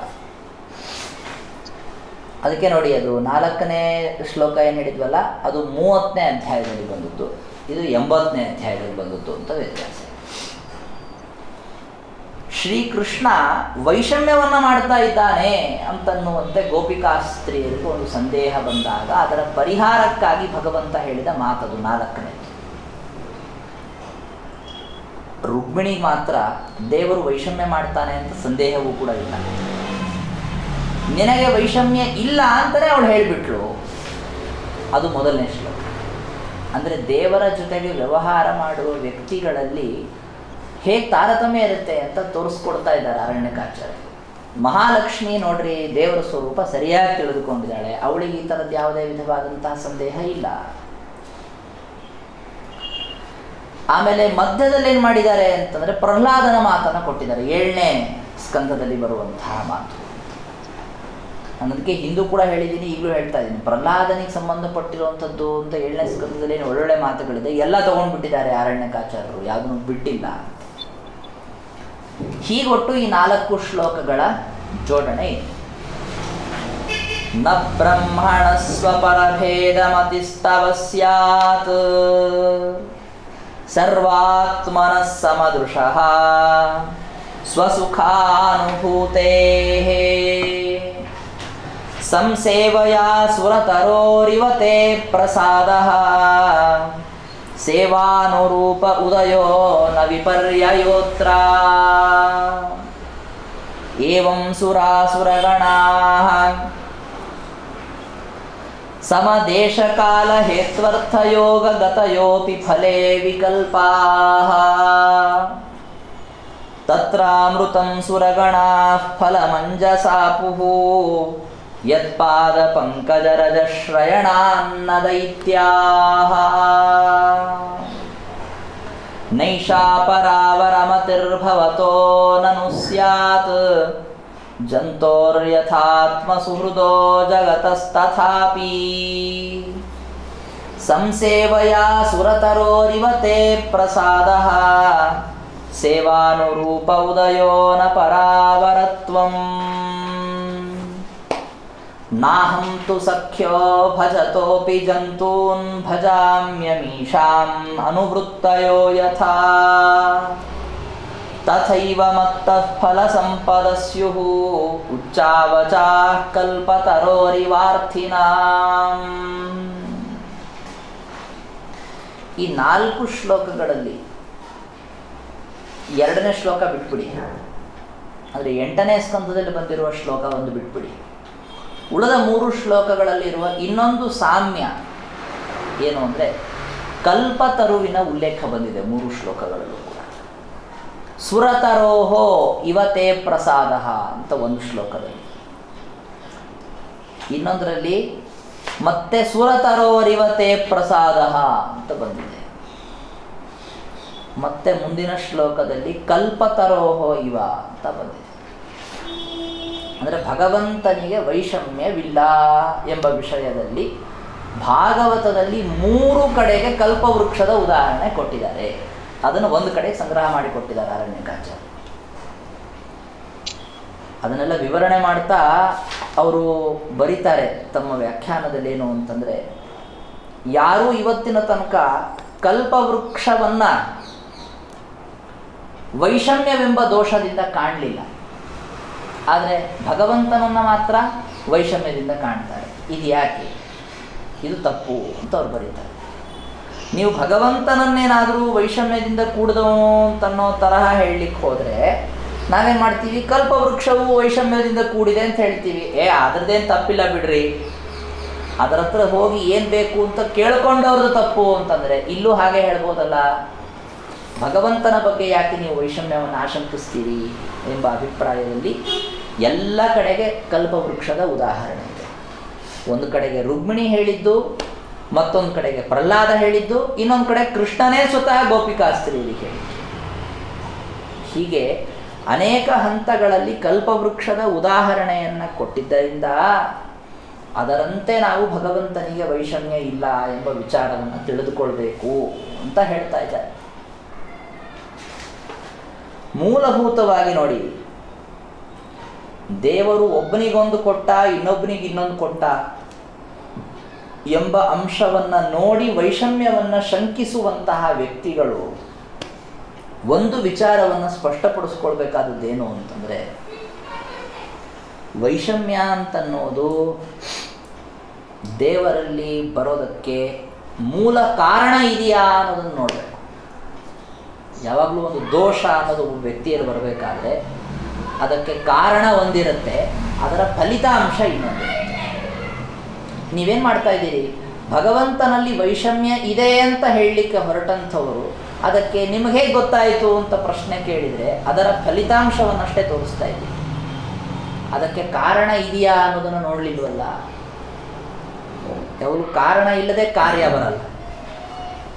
ಹೀಗಾಗಿ ವೈಷಮ್ಯವೆಂಬುದು ಯಾವ ವ್ಯಕ್ತಿಗೆ ಬರಬಹುದು ಅನ್ನೋದನ್ನು ನೋಡ್ಬೇಕು ನಾವು ಮೊದಲು.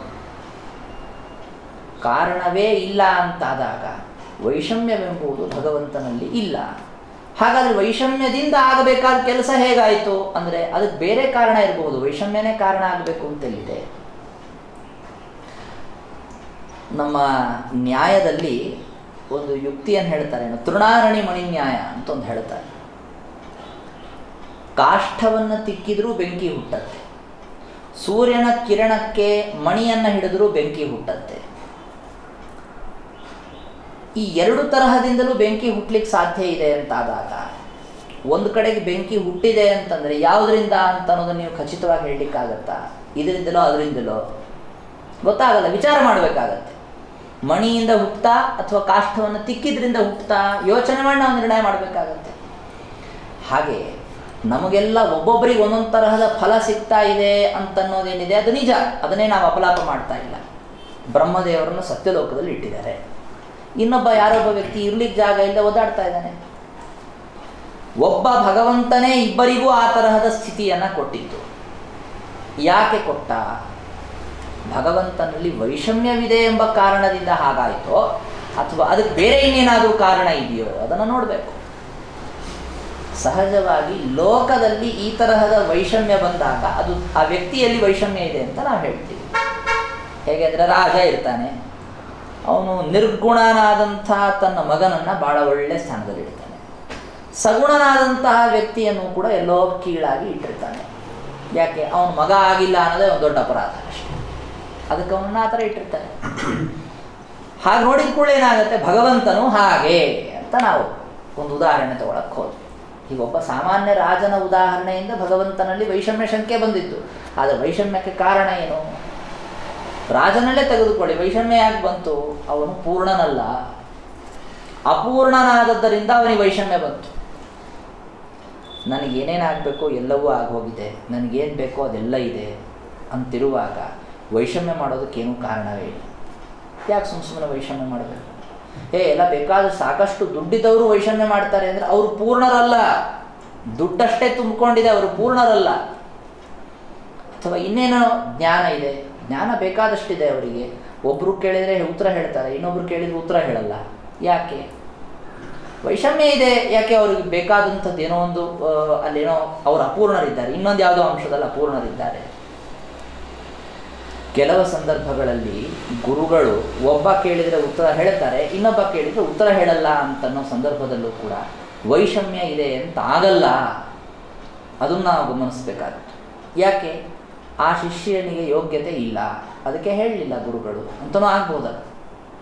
ಯೋಗ್ಯತೆ ಇಲ್ಲದೆ ಅದನ್ನು ಅವನಿಗೆ ಹೇಳು ಅಂತಂದರೆ ಗುರುಗಳು ಅದನ್ನೇ ಹೇಳ್ತಾರೆ, ಇಲ್ಲಪ್ಪ ಈ ವಿಚಾರ ನಿನಗೆ ಹೇಳಲ್ಲ ಅಂತಾರೆ. ಇನ್ನೊಬ್ಬನಿಗೆ ಹೇಳ್ತಾರೆ, ನೋಡ್ರಿ ನಮ್ಮ ಗುರುಗಳು ವೈಷಮ್ಯ ಮಾಡ್ತಾರೆ ಅಂತ ಹೇಳಲಿಕ್ಕೆ ಆಗತ್ತಾ? ಅವಾಗ ಆಗಲ್ಲ. ಹೇಗೆ ವಿಚಾರ ಮಾಡಿದರೆ ವೈಷಮ್ಯಕ್ಕೆ ಕಾರಣವಾದದ್ದು ಸಿಗಲಿಲ್ಲ ಅಂತಂದಾಗ ವೈಷಮ್ಯವೆಂಬ ದೋಷ ಇಲ್ಲ ಅಂತ ನಾವು ಸಾಮಾನ್ಯ ಲೋಕದಲ್ಲೂ ತಿಳಿಲಿಕ್ಕೆ ಸಾಧ್ಯ ಇರುವಾಗ, ನಾವು ಭಗವಂತನಲ್ಲಿಯೂ ಕೂಡ ವೈಷಮ್ಯಕ್ಕೆ ಕಾರಣವಾದದ್ದು ಇದೆಯಾ ಇಲ್ವಾ ಅಂತನ್ನೋದನ್ನು ನಾವು ಸರಿಯಾದ ರೀತಿಯಲ್ಲಿ ಯೋಚನೆ ಮಾಡಬೇಕಾದದ್ದು. ಅದನ್ನೇ ಹೇಳ್ತಾ ಇದ್ದಾರೆ ಅರಣ್ಯಕಾಚಾರ್ಯರು ಈ ಕಲ್ಪವೃಕ್ಷದ ಉದಾಹರಣೆ ಮೊದಲಾದವುಗಳನ್ನು ಕೊಡ್ತಾ ಮೊದಲನೇ ಮಾತಿನಲ್ಲಿ ನ ಬ್ರಹ್ಮಣ ಸ್ವಪರಭೇದ ಮತಿಸ್ತವಸ್ಯ. ಸ್ವಪರಭೇದ ಮತಿ, ಇವ್ರು ನಮ್ಮವರು ಇವ್ರು ನಮ್ಮವರಲ್ಲ ಅನ್ನುವಂತಹ ಭಾವನೆ. ಈಗ ಮಗ ಅಂತನೋ ಪ್ರೀತಿಯಿಂದ ರಾಜ ಮಾಡ್ತಾ ಇರ್ತಾನೆ. ಅವನಿಗೇನು ಮಗ ಅಂತ ಯಾಕಪ್ಪ ಅಷ್ಟು ಅಭಿಮಾನ ಮಾಡ್ತಾ ಇದೀಯಾ ಅಂತ ಕೇಳಿದರೆ, ನಮ್ಮ ಮುಂದೆ ನಮ್ಮ ವಂಶ ಅವನೇ ಬೆಳೆಸೋದು ಇತ್ಯಾದಿ ಇತ್ಯಾದಿ ಏನೋ ಅಭಿಮಾನಿಕವಾದಂಥ ಕಾರಣಗಳಿರ್ತವೆ. ಬೇರೆಯವ್ರು ಹೊರಗಿನವ್ರನ್ನ ತಲೆ ಮೇಲೆ ಕೂಡಿಸ್ಕೊಂಡು ನನ್ನ ಮಗನ ಹೊರ ಹಾಕಿದ್ರೆ ಏನು ಉಪಯೋಗ?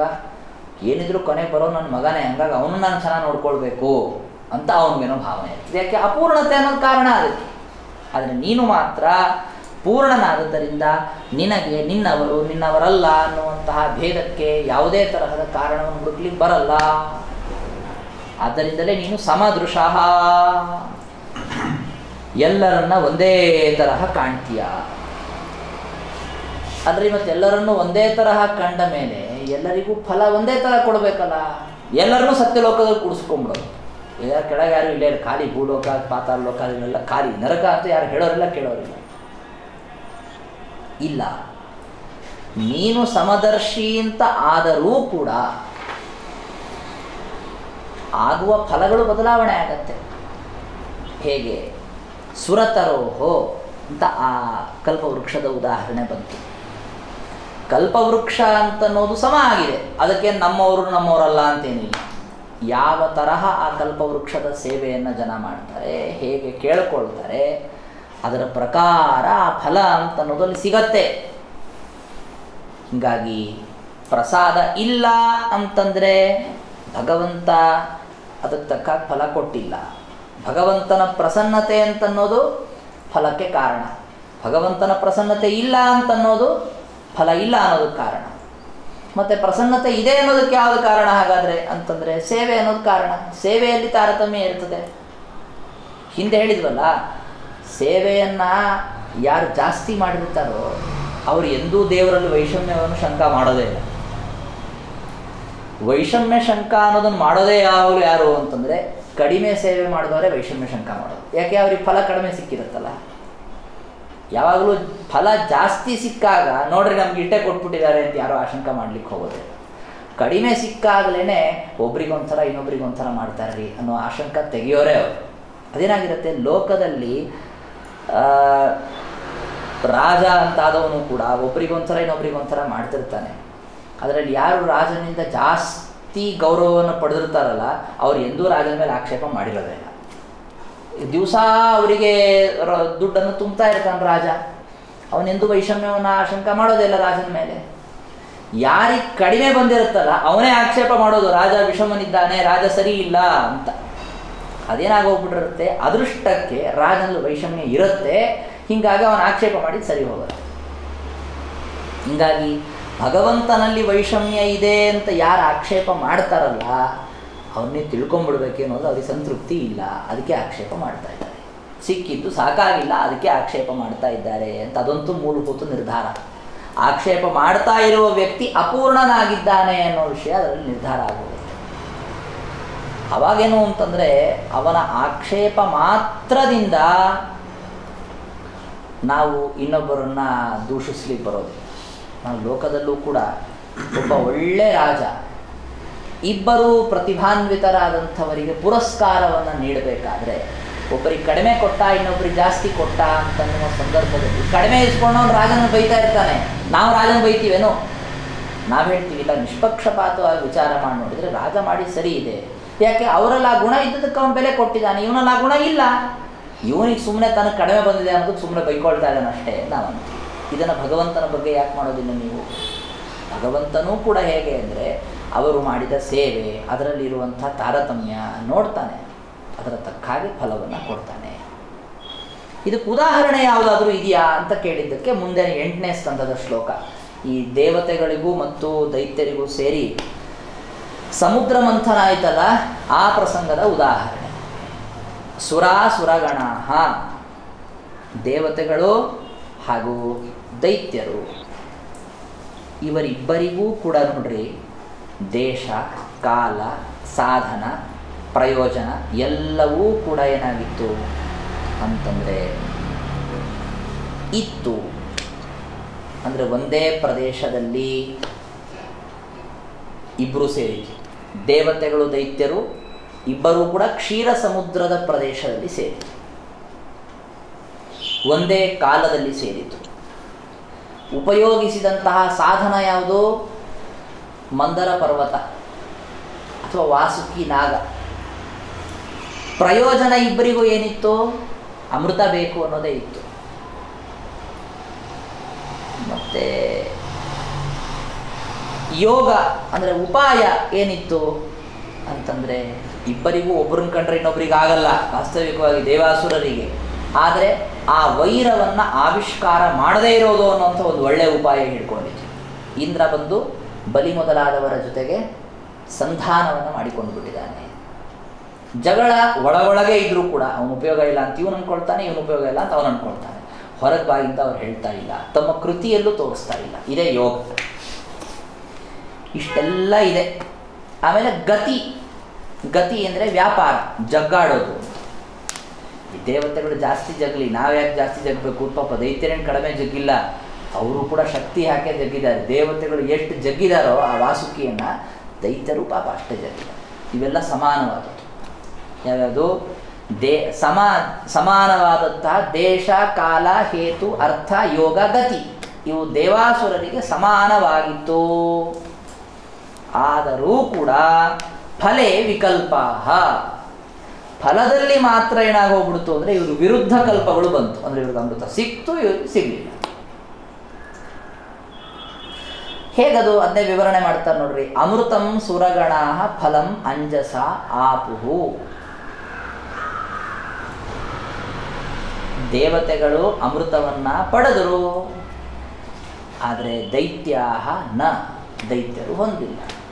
ಯಾಕೆ ಅಂದರೆ ಎಲ್ಲವೂ ಸಮಾನವಾಗಿದ್ದರೂ ಕೂಡ ಒಂದವರಲ್ಲಿ ಇರಲಿಲ್ವಲ್ಲ. ಯಾವುದದು?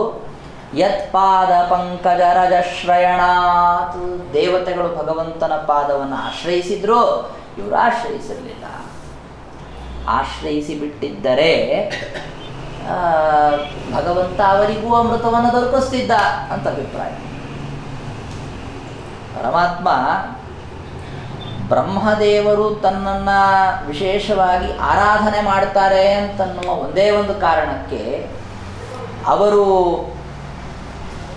ಮಾತನ್ನು ಆಡಿದ್ದಕ್ಕೆ ಅವರೊಂದು ಮಾತು ಕೊಟ್ಟಿದ್ರು. ಯಾರಿಗೆ? ರಾಹುವಿಗೆ. ಆಗ್ಲಪ್ಪ ನಿನಗೆ ಅಮೃತ ಪ್ರಾಶನ ಆಗಲಿ ಅಂತಂದು ಅವರು ಆಡಿದ ಒಂದೇ ಒಂದು ಮಾತಿಗೆ ಬೆಲೆ ಕೊಟ್ಟು ರಾಹುವಿಗೆ ಅವನು ಅಮೃತಪಾನ ಮಾಡುವ ಅವಕಾಶ ಕೊಟ್ಟು ಅದು ಕಂಠ ದಾಟಿದ ಮೇಲೆ ತಲೆ ಕತ್ತರಿಸ್ದ ಭಗವಂತ. ಅಂದರೆ ಯಾರು ತನ್ನನ್ನು ಆಶ್ರಯಿಸಿಲ್ಲ ಅವರಿಗೂ ಅಮೃತಪಾನ ಮಾಡಿಸಿದ ಭಗವಂತ ಒಂದು ಅಂಶದಲ್ಲಿ. ಯಾಕೆ? ತನ್ನನ್ನು ಆಶ್ರಯಿಸಿದವರು ಮಾತು ಕೊಟ್ಟಿದ್ದಾರೆ ಅನ್ನೋ ಒಂದೇ ಒಂದು ಕಾರಣ. ಹೀಗಿರುವಾಗ ಭಗವಂತನಲ್ಲಿ ವೈಷಮ್ಯವೆಂಬುದಿಲ್ಲ. ಅಲ್ರಿ ತನ್ನ ಹತ್ರ ಬಂದ್ರಷ್ಟೇ ಕೊಡ್ತಾನೆ, ಇಲ್ಲಾಂದ್ರೆ ಕೊಡಲ್ಲ ಅಂತಂದ್ರೆ ಇದು ಒಳ್ಳೆ ಆಯ್ತಲ್ಲ. ಇದನ್ನು ಸುರತರಿಗೂ ಹೇಳ್ರಿ ಅಂದ್ರು ಅರಣ್ಯಕಾಚಾರ್ಯ. ಕಲ್ಪವೃಕ್ಷಕ್ಕೂ ಹಾಗಾದ್ರೆ ಹೇಳ್ರಿ. ನಾವು ನಮ್ಮ ಪಾಡಿ ನಾವು ಮನೇಲೇ ಕೂತಿರ್ತೀವಿ, ಕಲ್ಪವೃಕ್ಷ ತಾನೇ ಯೋಚನೆ ಮಾಡ್ಕೊಂಡು ಏನು ಮಾಡಬೇಕು? ಪಾಪ ಒಬ್ಬನು ಖಾಲಿ ಕೂತ್ಕೊಂಡಿದ್ದಾನೆ, ತಗೊಳಪ್ಪ ಅಂತ ಹೇಳ್ಬಿಟ್ಟು ಅವನಿಗೆಲ್ಲ ಸಂಪತ್ತನ್ನು ಸುರಿಬೇಕು. ಮಾಡುತ್ತಾ ಅದು ಕಲ್ಪವೃಕ್ಷ? ಇಲ್ಲ. ನನ್ನ ಹತ್ರ ಬಂದು ಯಾರು ಸೇವೆ ಮಾಡ್ತಾರೋ ಅವ್ರಿಗೆ ನಾನು ಕೊಡ್ತೀನಿ, ಎಷ್ಟು ಸೇವೆ ಮಾಡ್ತಾರೋ ಅದು ತಕ್ಕ ಕೊಡ್ತೀನಿ ಅಂತ ಅದು ವ್ಯವಸ್ಥೆ ಮಾಡುತ್ತೆ. ಯಾರೋ ಅದರಲ್ಲಿ ಇವತ್ತಿನ ತನಕ ವೈಷಮ್ಯವನ್ನು ಶಂಕ ಮಾಡಿಲ್ಲ. ಹಾಗೆ ಭಗವಂತನ ಬಗ್ಗೆಯೂ ಕೂಡ ವೈಷಮ್ಯ ಶಂಕೆಯನ್ನು ಮಾಡಬೇಡಿ. ಇದೇ ವಿಚಾರವನ್ನೇ ಪ್ರಹ್ಲಾದನೂ ಕೂಡ ಹೇಳಿದ್ದಾನೆ ಅಂತ ಪ್ರಹ್ಲಾದನ ವಾಕ್ಯವನ್ನು ಮುಂದೆ ಕೊಟ್ಟಿರೋದು. ನೈಷಾಪರಾವರ ಮತರು ಭವತಃ. ಹೇ ಭಗವಂತನೇ, ನಿನಗೆ ನಿನ್ನವರು ನಿನ್ನವರಲ್ಲ ಎಂಬಂತಹ ವಿಭಾಗ ಇಲ್ಲ ಅಂತ. ಅದು ವಿಷಯ ಮತ್ತೆ ಬಹುಶಃ ಹಿಂದೆ ಹೇಳಿದಂತಹ ವಿಚಾರವೇ. ಕೆಲವು ವಿಶೇಷಗಳು ಅದರಲ್ಲಿ ಸೇರಿಕೊಂಡಿವೆ. ಮತ್ತು ಅದರ ಮುಂದಿನ ಮಾತು ಭಗವಂತ ಗೋಪಿಕಾಸ್ತ್ರೀಯರಿಗೆ ಹೇಳಿದ್ದು. ಆರಣ್ಯಕಾಚಾರ್ಯ ಬರೀತಾ ಇದ್ದಾರೆ, ಗೋಪಿಕಾಹ ಪ್ರತಿ ಕೃಷ್ಣ ವಚನ ಮೇತತ್. ಯಾಕೋ ಬಿಟ್ಟೋಗ್ಬಿಟ್ಟಿದ್ದಾನೆ ಕೃಷ್ಣ ನಮ್ಮನ್ನ ಅಂತ ಈ ಗೋಪಿಗೀತದ ಪ್ರಸಕ್ತಿಯ ಅನಂತರದಲ್ಲಿ ಕೃಷ್ಣ ಅವ್ರನ್ನೆಲ್ಲ ಕೂಡಿಸ್ಕೊಂಡು ಮಾತಾಡ್ತಾನೆ. ಆವಾಗ ಹೇಳಿದಂಥ ಮಾತಿದು, ಹೇ ಸಖ್ಯ ಅಂತ ಸಖಿಯರೇ, ಗೆಳತಿಯರೇ ಅಂತ ಗೋಪಿಕಾಸ್ತ್ರೀಯರಿಗೆ ಸಂಬೋಧನೆ ಮಾಡಿ ಹೇಳ್ದ. ಅಮೀಷಾಂ ಅನುವೃತ್ತಯೋ ಯಥಾ ತಥೈವ ಮತ್ತಃ ಫಲಸಂಪದಸ್ಯು. ಇವ್ರದೆಲ್ಲ ನನ್ನ ಜೊತೆಗೆ ಹೇಗೆ ಅನುವರ್ತನಗಳಿದೆಯೋ ಅದಕ್ಕೆ ತಕ್ಕ ಹಾಗೆ ನಾನು ಅವ್ರಿಗೆ ಫಲ ಕೊಡ್ತೀನಿ. ಗರ್ವದಿಂದ ಕೃಷ್ಣನಿಗೆ ನಮ್ಮಿಂದ ಏನೋ ಆಗಬೇಕಾದದಿದೆ ಅಂತ ತಿಳಿದುಕೊಂಡು ಗೋಪಿಕಾಸ್ತ್ರೀಯರು ವರ್ತನ ಮಾಡಿದರೆ ಭಗವಂತ ತಿರೋಹಿತನಾಗ್ತಾನೆ. ಗರ್ವ ಹೋಯಿತು, ಮತ್ತೆ ಅವರ ಮುಂದೆ ಬಂದು ಭಗವಂತ ಪ್ರಕಟನಾದ. ಆದ್ದರಿಂದ ಕಲ್ಪತರುವಿನಂತೆ ನನ್ನ ಸ್ವಭಾವ ಇದೆ ಅಂತ ಗೋಪಿಕಾಸ್ತ್ರೀಯರ ಮುಂದೆ ಕೃಷ್ಣನು ಕೂಡ ಹೇಳಿದ. ಆದ್ದರಿಂದ ಈ 4 ಶ್ಲೋಕಗಳ ಫಲಿತಾಂಶ ಏನೋ, ಭಗವಂತನಲ್ಲಿ ವೈಷಮ್ಯ ಇಲ್ಲ ತನ್ನೋರ್ಥ. ಮತ್ತೆ ಮುಂದಿನ ಶ್ಲೋಕಗಳಲ್ಲೇನು ಅಂತಂದರೆ, ಭಗವಂತನಲ್ಲಿ ವೈಷಮ್ಯ ಇಲ್ಲ ಅಂತ ತಿಳಿದುಕೊಳ್ಳೋದು ಎಷ್ಟು ಮುಖ್ಯವೋ ಅದರಂತೆ ದೇವರು ಕೃಪಾಲೂ ಆಗಿದ್ದಾನೆ ಅನ್ನೋದನ್ನು ತಿಳ್ಕೊಳ್ಳೋದು ಕೂಡ ಅಷ್ಟೇ ಮುಖ್ಯ ಅಂತ ಭಗವಂತನ ಕರುಣ ಅಂತನ್ನುವ ವಿಚಾರವನ್ನು ಮುಂದಿನ ಶ್ಲೋಕಗಳಲ್ಲಿ ಹೇಳ್ತಾ ಇದ್ದಾರೆ. ಅದು ಬಹುಶಃ ಏನು ಅಂದರೆ ಕೊನೆಯ ಶ್ಲೋಕ ತನಕ ಇದೇ ವಿಚಾರವೇ ಅನುವೃತ್ತವಾಗುತ್ತೆ. ಅಂದರೆ ಕೊನೆಯದೊಂದು ಶ್ಲೋಕ ಬೇಕಾದರೆ ಬಿಟ್ಬಿಡಿ, ಅಲ್ಲಿ ತನಕ ಇದು ದಯಾಳುತ್ವವೆಂಬ ಭಗವಂತನ ಗುಣವನ್ನೇ ಹೇಳಲಾಗ್ತಾ ಇದೆ. ಅಂದರೆ ಏನಾಯಿತು, ಈ ಅಧ್ಯಾತ್ಮ ಪ್ರಕರಣದಲ್ಲಿ ಭಗವಂತನಿಗೆ ವೈಷಮ್ಯ ಇಲ್ಲ ಅನ್ನುವ ಒಂದು ವಿಚಾರ, ಹಾಗೂ ಪರಮಾತ್ಮ ಕೃಪಾಲು ಆಗಿದ್ದಾನೆ ಅಂತನ್ನುವ ಇನ್ನೊಂದು ವಿಚಾರ, ಎರಡನ್ನ ಮುಖ್ಯವಾಗಿ ಹೇಳಿದ್ದಾರೆ. ಅಂತಹ ಭಗವಂತನನ್ನು ತಂದೆ ತಾಯಿ ಮೊದಲಾದಂತಹ ರೀತಿಗಳಿಂದ ನಾವು ಚಿಂತನೆ ಮಾಡಬೇಕು ಅನ್ನೋದು ಈ ಪ್ರಕರಣದ ಸಾರಾಂಶ ಇದೆ. ಮುಂದಿನ ಶ್ಲೋಕ ಭಗವಂತನ ಕೃಪಾಲುತ್ವವನ್ನು ತಿಳಿಸಿಕೊಡುವಂಥದ್ದು ಯಾವುದು ಅಂತಂದರೆ, ಬಲಿಚಕ್ರವರ್ತಿಯ ಕಥೆ. ಅಂದರೆ ಬಲಿಚಕ್ರವರ್ತಿಯ ಕಡೆಗೆಲ್ಲ ದಾನವನ್ನು ಇಸುದುಕೊಂಡು ಮಾಡಿ ಅವನನ್ನ ಸ್ಥಾನದಿಂದ ಭ್ರಷ್ಟನನ್ನಾಗಿ ಮಾಡಿದಂತಹ ಪ್ರಸಂಗದಲ್ಲಿ ಪ್ರಹ್ಲಾದ ಬಂದು ನಿಂತುಕೊಂಡು ಆಡಿದಂತಹ ಮಾತುಗಳು. ಅಂದರೆ ಈ 8ನೇ ಸ್ಕಂದದಲ್ಲಿ ಏನು ಪ್ರಹ್ಲಾದ ಬಂದು ಮಾತಾಡಿದಂತಹ ವಾಕ್ಯಗಳಿದೆ ಅದನ್ನು ಇಲ್ಲಿ ಸೇರಿಸ್ಕೊಂಡ್ಬಿಟ್ಟಿದ್ದಾರೆ ಆರಣ್ಯಕಾಚಾರ್ಯರು, ಅದನ್ನು ಬಿಟ್ಟಿಲ್ಲ. ತ್ವಯೈವ ದತ್ತಂ ಪದಮೈಂದ್ರ ಮೂರ್ಜಿತಂ ಹೃತಂ ತ್ವಯೈವಾದ್ಯ ತದೇವ ಶೋಭನಂ ಮನ್ಯೇ ಮಹಾನ್ ಅಸ್ಯ ಕೃತೋಪ್ಯನುಗ್ರಹಃ ವಿಭ್ರಂಶಿತೋ ಯಚ್ಶ್ರಿಯ ಆತ್ಮಮೋಹನಾತ್.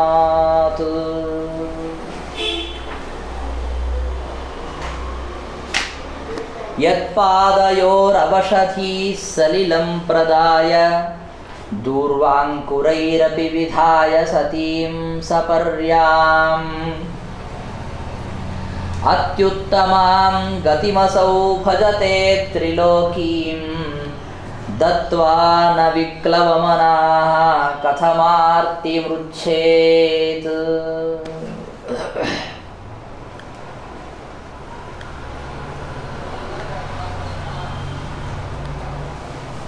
ಈ 2 ಶ್ಲೋಕಗಳಲ್ಲಿ ಭಗವಂತನ ಕೃಪಾಲುತ್ವವನ್ನು ವರ್ಣನೆ ಮಾಡ್ತಾ ಇದ್ದಾರೆ. ಅದರಲ್ಲಿ ಒಂದು ಶ್ಲೋಕ ಪ್ರಹ್ಲಾದ ಹೇಳಿದ್ದು ಅಂತ ಈಗ ತಾನೇ ಹೇಳಿದ್ದೀನಿ. ಅರಣ್ಯಕಾಚಾರ್ಯರು ಬರೀತಾರೆ, ಬಲೌ ಹೃತರಾಜ್ಯೇ ಸತಿ ಪ್ರಹ್ಲಾದ ಅಭ್ಯುಪೇತ್ಯ ಪಾಶಬದ್ಧಂ ಬಲಿಂ ದೃಷ್ಟ್ವಾ ಭಗವಂತಂ ಪ್ರತ್ಯುವಾಚ ಅಂತ. ಈ ಮಾತು ಯಾವ ಪ್ರಸಂಗದಲ್ಲಿ ಬಂದಿತ್ತು ಅನ್ನೋದನ್ನು ಅವರೇ ಬರೆದಿದ್ದಾರೆ. ಅದರ ಅಭಿಪ್ರಾಯ ಇಷ್ಟೇ,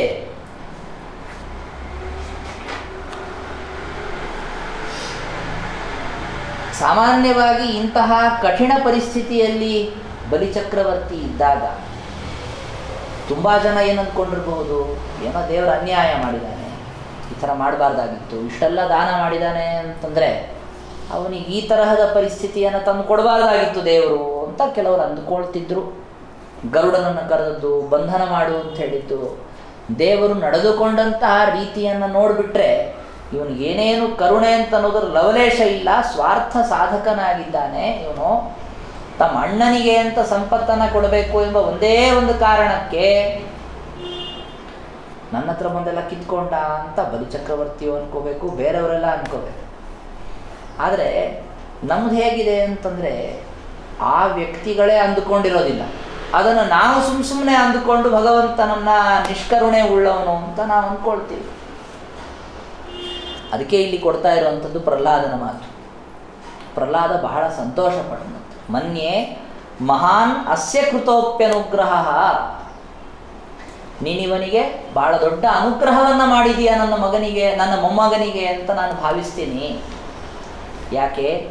ಯತ್ ಶ್ರಿಯ ವಿಭ್ರಂಶಿತ, ಈ ಸಂಪತ್ತನ್ನೆಲ್ಲ ಕಳಚಿಕೊಳ್ಳುವಂತೆ ಪರಿಸ್ಥಿತಿ ಬಂತಲ್ಲ ಅವನಿಗೆ. ಇದನ್ನು ಯಾರು ಅನುಗ್ರಹ ಅಂದ್ಕೊಳ್ತಾರೆ ಅಂದರೆ ಆತ್ಮಮೋಹನ ಶ್ರಿಯ. ಬಲಿಚಕ್ರವರ್ತಿ ತನ್ನನ್ನೇ ತಾನು ಮೈ ಮರೆತು ತಾನೇನು ಉದ್ದೇಶ ಇಟ್ಕೊಂಡಿದ್ದಾನೆ ಅನ್ನೋದನ್ನು ತಿಳಿಯದೆ ಯಾವುದೋ ದಿಕ್ಕಿನಲ್ಲಿ ಹೊರಟುಬಿಟ್ಟಿದ್ದ. ಅದಕ್ಕೆ ಕಡಿವಾಣ ಹಾಕದಾಗಾಯಿತು ಈ ತರಹದ ಪ್ರವೃತ್ತಿಯಿಂದ. ಅಷ್ಟೇ ಅಲ್ಲದೆ ಈ ಸಂಪತ್ತನ್ನೆಲ್ಲ ಯಾರು ಕೊಟ್ಟಿದ್ದು? ಈ ಹೇಗೆ ಅಂತಂದರೆ ಅವನೇನಾದರೂ ಬಲಿಚಕ್ರವರ್ತಿ ಸ್ವಂತ ಕಷ್ಟಪಟ್ಟು ಸಂಪಾದನೆ ಮಾಡಿದ್ದನ್ನು ಇವನೇನಾದರೂ ಹೋಗ್ಬಿಟ್ಟು ವಾಮನ ಅಥವಾ ತ್ರಿವಿಕ್ರಮ ಅವನ ಕಡೆಯಿಂದ ಕಿತ್ಕೊಂಡಿದ್ರೆ ಅನ್ಯಾಯ ಅನ್ಬೋದಾಗಿತ್ತು. ಕೊಟ್ಟಿದ್ದು ಭಗವಂತನೇ ಅಲ್ಲ.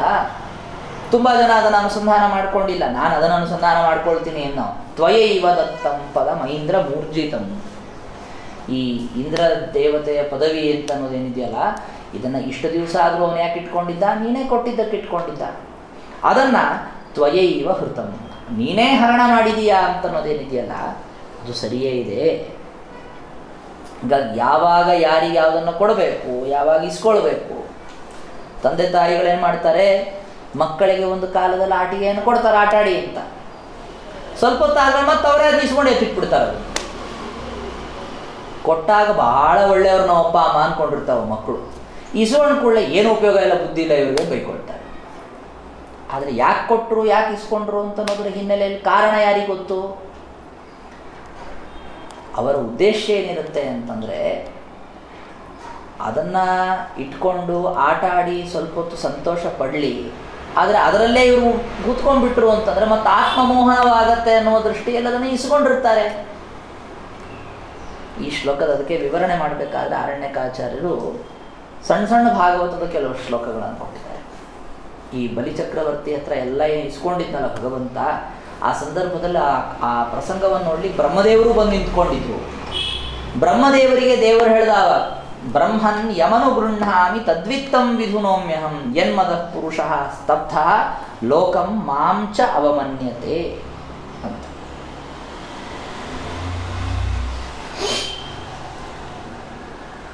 ನಾನು ಯಾರಿಗೆ ಅನುಗ್ರಹ ಮಾಡಬೇಕು ಅಂತ ಅಂದ್ಕೊಳ್ತೀನೋ ಅವರ ದುಡ್ಡನ್ನು ಮೊದಲು ದೂರ ಮಾಡ್ತೀನಿ. ಆ ದುಡ್ಡಿನಿಂದ ಒಂದು ಪಕ್ಷ ಅವನಿಗೆ ಮದ ಬಂದಿದೆ ಅಂತಾದರೆ ನಾನು ಈ ಥರ ಮಾಡೋದು ಅನಿವಾರ್ಯವಾಗ್ತದೆ. ಯಾಕೆ ಹೀಗೆ ಮಾಡಲಿಲ್ಲ ಅಂತ ಆಗಿಬಿಟ್ರೆ ಅದು ಅವನಿಗೆ ಬಾಧಕವಾಗುತ್ತೆ. ಹಾಗಾಗಬಾರ್ದು ಅನ್ನೋ ದೃಷ್ಟಿಯಲ್ಲಿ ನಾನು ಈ ತರಹ ಮಾಡ್ತೀನಿ ಅಂತ ಭಗವಂತ ಬ್ರಹ್ಮದೇವರಿಗೆ ಹೇಳಿದ ಮಾತಿದೆ.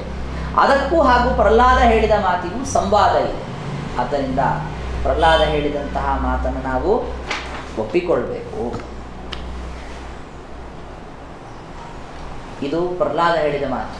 ಈ ಮುಂದಿನ ಶ್ಲೋಕ ಇದೆಯಲ್ಲ, ಅದು ಬ್ರಹ್ಮದೇವರು ಸ್ತೋತ್ರ ಮಾಡುವಾಗ ಹೇಳಿದಂತಹ ಮಾತು. ಜನ ಎಲ್ಲ ಮುಗೀತು, ಇನ್ನೆಂದೂ ಉದ್ಧಾರ ಆಗಲ್ಲ ಇವನು ಬಲಿಚಕ್ರವರ್ತಿ, ಎಲ್ಲ ಕಳ್ಕೊಂಡ್ಬಿಟ್ಟಿದ್ದಾನೆ, ಇನ್ನೆಲ್ಲಿಂದೇನು ತೊಗೊಂಡ್ಬರ್ತಾನೆ, ಈ ವಾಮನ ಅವನನ್ನು ಬಂಧನ ಬೇರೆ ಮಾಡಿಬಿಟ್ಟಿದ್ದಾನೆ, ಉದ್ಧಾರ ಆಗಲ್ಲ ಇವನು ಇವತ್ತು ಬಲಿಚಕ್ರವರ್ತಿ ಅಂತ ಜನ ಎಲ್ಲ ಮಾತನಾಡಿಕೊಂಡ್ರು. ಆದರೆ ಬ್ರಹ್ಮದೇವರು ಮಾತ್ರ ಅಂತಾರೆ, ಜನ ಎಲ್ಲ ದಡ್ರಿದ್ದಾರೆ, ಅವ್ರ ಮಾತು ಬೇಡ, ಇವನು ತ್ರಿಲೋಕೀಂ ದತ್ವ ನ ವಿಕ್ಲವ ಮನಾಹ, ದೇವರಿಗೆ 3 ಲೋಕ ದಾನ ಮಾಡಿದನ್ರಿ ಅವನು ಬಲಿ, ಸಾಮಾನ್ಯ ಅಲ್ಲ. ದಾನ ಮಾಡಿದ ಅಷ್ಟೇ ಅಲ್ಲದೆ ದಾನ ಮಾಡಿದ ಮೇಲೂ ಕೂಡ ಅವನ ಮನಸ್ಥಿತಿಯನ್ನು ನಾವು ನೋಡ್ತಾ ಇದ್ದೀವಲ್ಲ, ಅವಿಕ್ಲವ ಮನಾಹ, ಅಯ್ಯೋ ನಾನು ಈ ಥರ ಮಾಡಬಾರ್ದಾಗಿತ್ತು, ಶುಕ್ರಾಚಾರ್ಯರು ಆವಾಗಲೇ ಹೇಳಿದರು, ಕೊಡಬೇಡೋ, ಪ್ರತಿಜ್ಞೆ ಮಾಡಬೇಡ ಅಂತ ಹೇಳಿದರು. ನಾನೇನು ಮಾಡಿಬಿಟ್ಟೆ, ಪ್ರತಿಜ್ಞೆ ಮಾಡಿಬಿಟ್ಟೆ, ಭಾಳ ದೊಡ್ಡ ತಪ್ಪು ಕೆಲಸ ಆಗ್ಬಿಡುತ್ತೆ ನನ್ನಿಂದ, ಏನು ಮಾಡ್ತೀನಿ, ಏನು ಮಾಡೋ ಪರಿಸ್ಥಿತಿಯಲ್ಲಿ ನಾನಿಲ್ಲ ಅಂತ ಆ ಭಾವನೆ ಅವನ ಮನಸ್ಸಲ್ಲಿ ಬಂತ? ಇಲ್ಲ, ನಾನು ಮಾಡಿ ಸರಿ ಇದೆ, ಭಗವಂತನಿನ ಇದೆಲ್ಲ ದಾನ ಮಾಡಿದ್ದು ಸರಿ ಇದೆ ಅಂತಲೇ ಅವನ ಮನಸ್ಸಿನಲ್ಲಿಯೂ ಕೂಡ ಇದೆ. ಯಾಕೆಂದರೆ ದಾನವನ್ನು ಅವನು ಮಾಡಿದ ಮೇಲೆ ಒಂದು ಪಕ್ಷ ಪಶ್ಚಾತ್ತಾಪ ಪಟ್ಟಿದ್ದ ಅಂದ್ಕೊಳ್ಳಿ, ಅದು ತಪ್ಪಾಗ್ತದೆ. ಪಶ್ಚಾತ್ತಾಪ ಎಲ್ಲಿ ಸರಿಯೋ ಅಲ್ಲಿ ಸರಿ, ಎಲ್ಲಿ ತಪ್ಪೋ ಅಲ್ಲಿ ತಪ್ಪಲ್ವಾ? ಅವನು ಈ ತರಹ ಭಗವಂತನಿಗೆ ದಾನ ಮಾಡಿದ ಮೇಲೆ ಏನಾದರೂ ಪಶ್ಚಾತ್ತಾಪ ಪಟ್ಟಿದ್ದ ಅಂತಾಗಿದ್ದರೆ ಅವಾಗೇನಾಗ್ತಿತ್ತು, ಅವನಿಗೆ ಏನೇನು ಫಲ ಸಿಗ್ತಿರ್ಲಿಲ್ಲ, ಏನು ಉಪಯೋಗ ಇಲ್ಲ ಅಂತ ಆಗ್ತಿತ್ತು. ಈ ದುರ್ಯೋಧನಾದಿಗಳಿಗೆ ಪಾಪ ಅಂಥ ಪರಿಸ್ಥಿತಿನೇ. ಅವರೇನು ಮಾಡೋರು, ಕೀರ್ತಿಯ ಸಲುವಾಗಿ ಇಂಥ ಪಾಂಡವರ ಥರ ಕೀರ್ತಿ ಗಳಿಸ್ಬೇಕು ಅಂತ ಸಾಕಷ್ಟು ಜನ ಬ್ರಾಹ್ಮಣರಿಗೆ ಸಾಕಷ್ಟು ದಾನ ಮಾಡ್ತಿದ್ರು.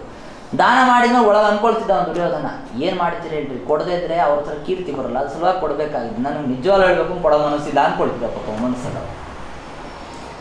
ಆದರೆ ಬಲಿಚಕ್ರವರ್ತಿ ಹಾಗೆ ಅಂದ್ಕೊಂಡಿಲ್ಲ. ಈ ತರಹದ ಸ್ಥಿತಿಯಲ್ಲಿದ್ದ ಈ ವ್ಯಕ್ತಿಗೆ ಅತ್ಯುತ್ತಮಾಂ ಗತಿಮಸೌ ಭಜತೆ ಅಂತ ಇನ್ನೊಂದು ಉದಾಹರಣೆ ಕೊಡ್ತಾರೆ. ಪರಮಾತ್ಮನಿಗೆ ಇವನು 3 ಲೋಕ ಕೊಟ್ಟಿದ್ದಾನ, ಅದೊಂದು ಪಕ್ಕಕ್ಕೆ ಇಟ್ಕೊಂಡಿದ್ದೀನಿ. ಇನ್ನು ಕೆಲವರಿದ್ದಾರೆ, ಅವರೇನು ಅಂತಂದರೆ ಅವಶತೀಹಿ ಅಂದರೆ ಎಲ್ಲೋ ಮನಸ್ಸಿಟ್ಟು ಅಂತ. ನಾವು ದಿವಸ ದೇವ್ರ ಪೂಜೆ ಮಾಡ್ತೀವಲ್ಲ ಹಾಗೆ ಅಂತ. ಎಲ್ಲೋ ಮನಸ್ಸಿರುತ್ತೆ, ಊರೆಲ್ಲ ಸುತ್ತಾಗ್ತಿರುತ್ತೆ ಮನಸ್ಸು. ಎಷ್ಟೋ ಸರಿ ಅಭಿಷೇಕ ಮಾಡಲಿಕ್ಕೆ ಅಂತ ಲೋಟ ಎತ್ತಿರ್ತೀವಿ, ಅಭಿಷೇಕ ಪೂರ್ತಿ ಮುಗಿಸೋಷ್ಟರಲ್ಲಿ ನಾವು ಅಭಿಷೇಕ ನೀರು ಖಾಲಿ ಆಗೋಯ್ತಾ ಅನ್ಸುತ್ತೆ. ಅಂದರೆ ಆ ಕಡೆ ಗಮನವೇ ಇರಲ್ಲ, ಎಲ್ಲೋ ಮನಸ್ಸು ವಿಚಾರ ಮಾಡಿರುತ್ತೆ. ಸರಿ ಒಳ್ಳೆ ಆಗಿಬಿಡು ಅಂತೇಳಿ ಲೋಟ ಪಕ್ಕಕ್ಕೆ ಇಟ್ಬಿಟ್ಟು ಹೊಲಸಿಟ್ಬಿಡೋದು, ಮುಗಿದು. ಈ ತರಹ ದೇವರಿಗೆ ಪೂಜೆ ಮಾಡುವ ಜನ ಇದ್ದಾರೆ. ಅದನ್ನು ಹೇಳ್ತಾರೆ ಅವಶಧೀಹಿ. ಅದಕ್ಕೆ ಅರಣ್ಯಕಾಚಾರ್ಯರು ವ್ಯಾಖ್ಯಾನ ಮಾಡ್ತಾರೆ, ಬುದ್ಧಿಪೂರ್ವಕವಾಗಿ ಮಾಡೋ ಕೆಲಸ ಅಲ್ಲ, ಒಂಥರ ಯಾಂತ್ರಿಕವಾಗಿ ನಡೀತಾ ಇದೆ. ದಿವಸ ಅಭ್ಯಾಸ ಆಗೋಗ್ಬಿಟ್ಟಿರುತ್ತೆ ನೋಡ್ರಿ. ಒಂದ್ಸರಿ ವಾಯುಸ್ಥಿತಿ ಶುರು ಮಾಡಿಬಿಟ್ರೆ ಕೊನೆ ತನಕ ತೆಕ್ಕೊಂಡು ಹೋಗುತ್ತೆ, ನಾವು ಅನುಸಂಧಾನ ಮಾಡ್ಕೊಳ್ಳೋದ್ರು ಪರವಾಗಿಲ್ಲ ಅಂತಿದ್ದ ಹಾಗೆ ದೇವ್ರ ಪೂಜೆ ಮಾಡಿ ಮಾಡಿ ಮಾಡಿ ಅಭ್ಯಾಸ ಆಗೋಗಿರುತ್ತೆ. ಇದು ಆದ ಕೂಡಲೇ ತಗೊಳ್ಬೇಕು ಅಂತ. ಆ ಥರ ಪೂಜೆ ಮಾಡುವಂಥ ಸಾಕಷ್ಟು ಜನ ಇದ್ದಾರೆ. ಅವರೇನಿಲ್ಲ, ಸಲಿಲಂ ಪ್ರದಾಯ ಯತ್ ಪಾದಯೋ ಸಲಿಲಂ ಪ್ರದಾಯ, ದೇವರ ಪಾದಗಳಿಗೆ ನೀರನ್ನು ಹಾಕಿ ದೂರ್ವಾಂಕುರೈರಪಿ ವಿಧಾಯ ಸತೀಂ ಸಪರ್ಯ.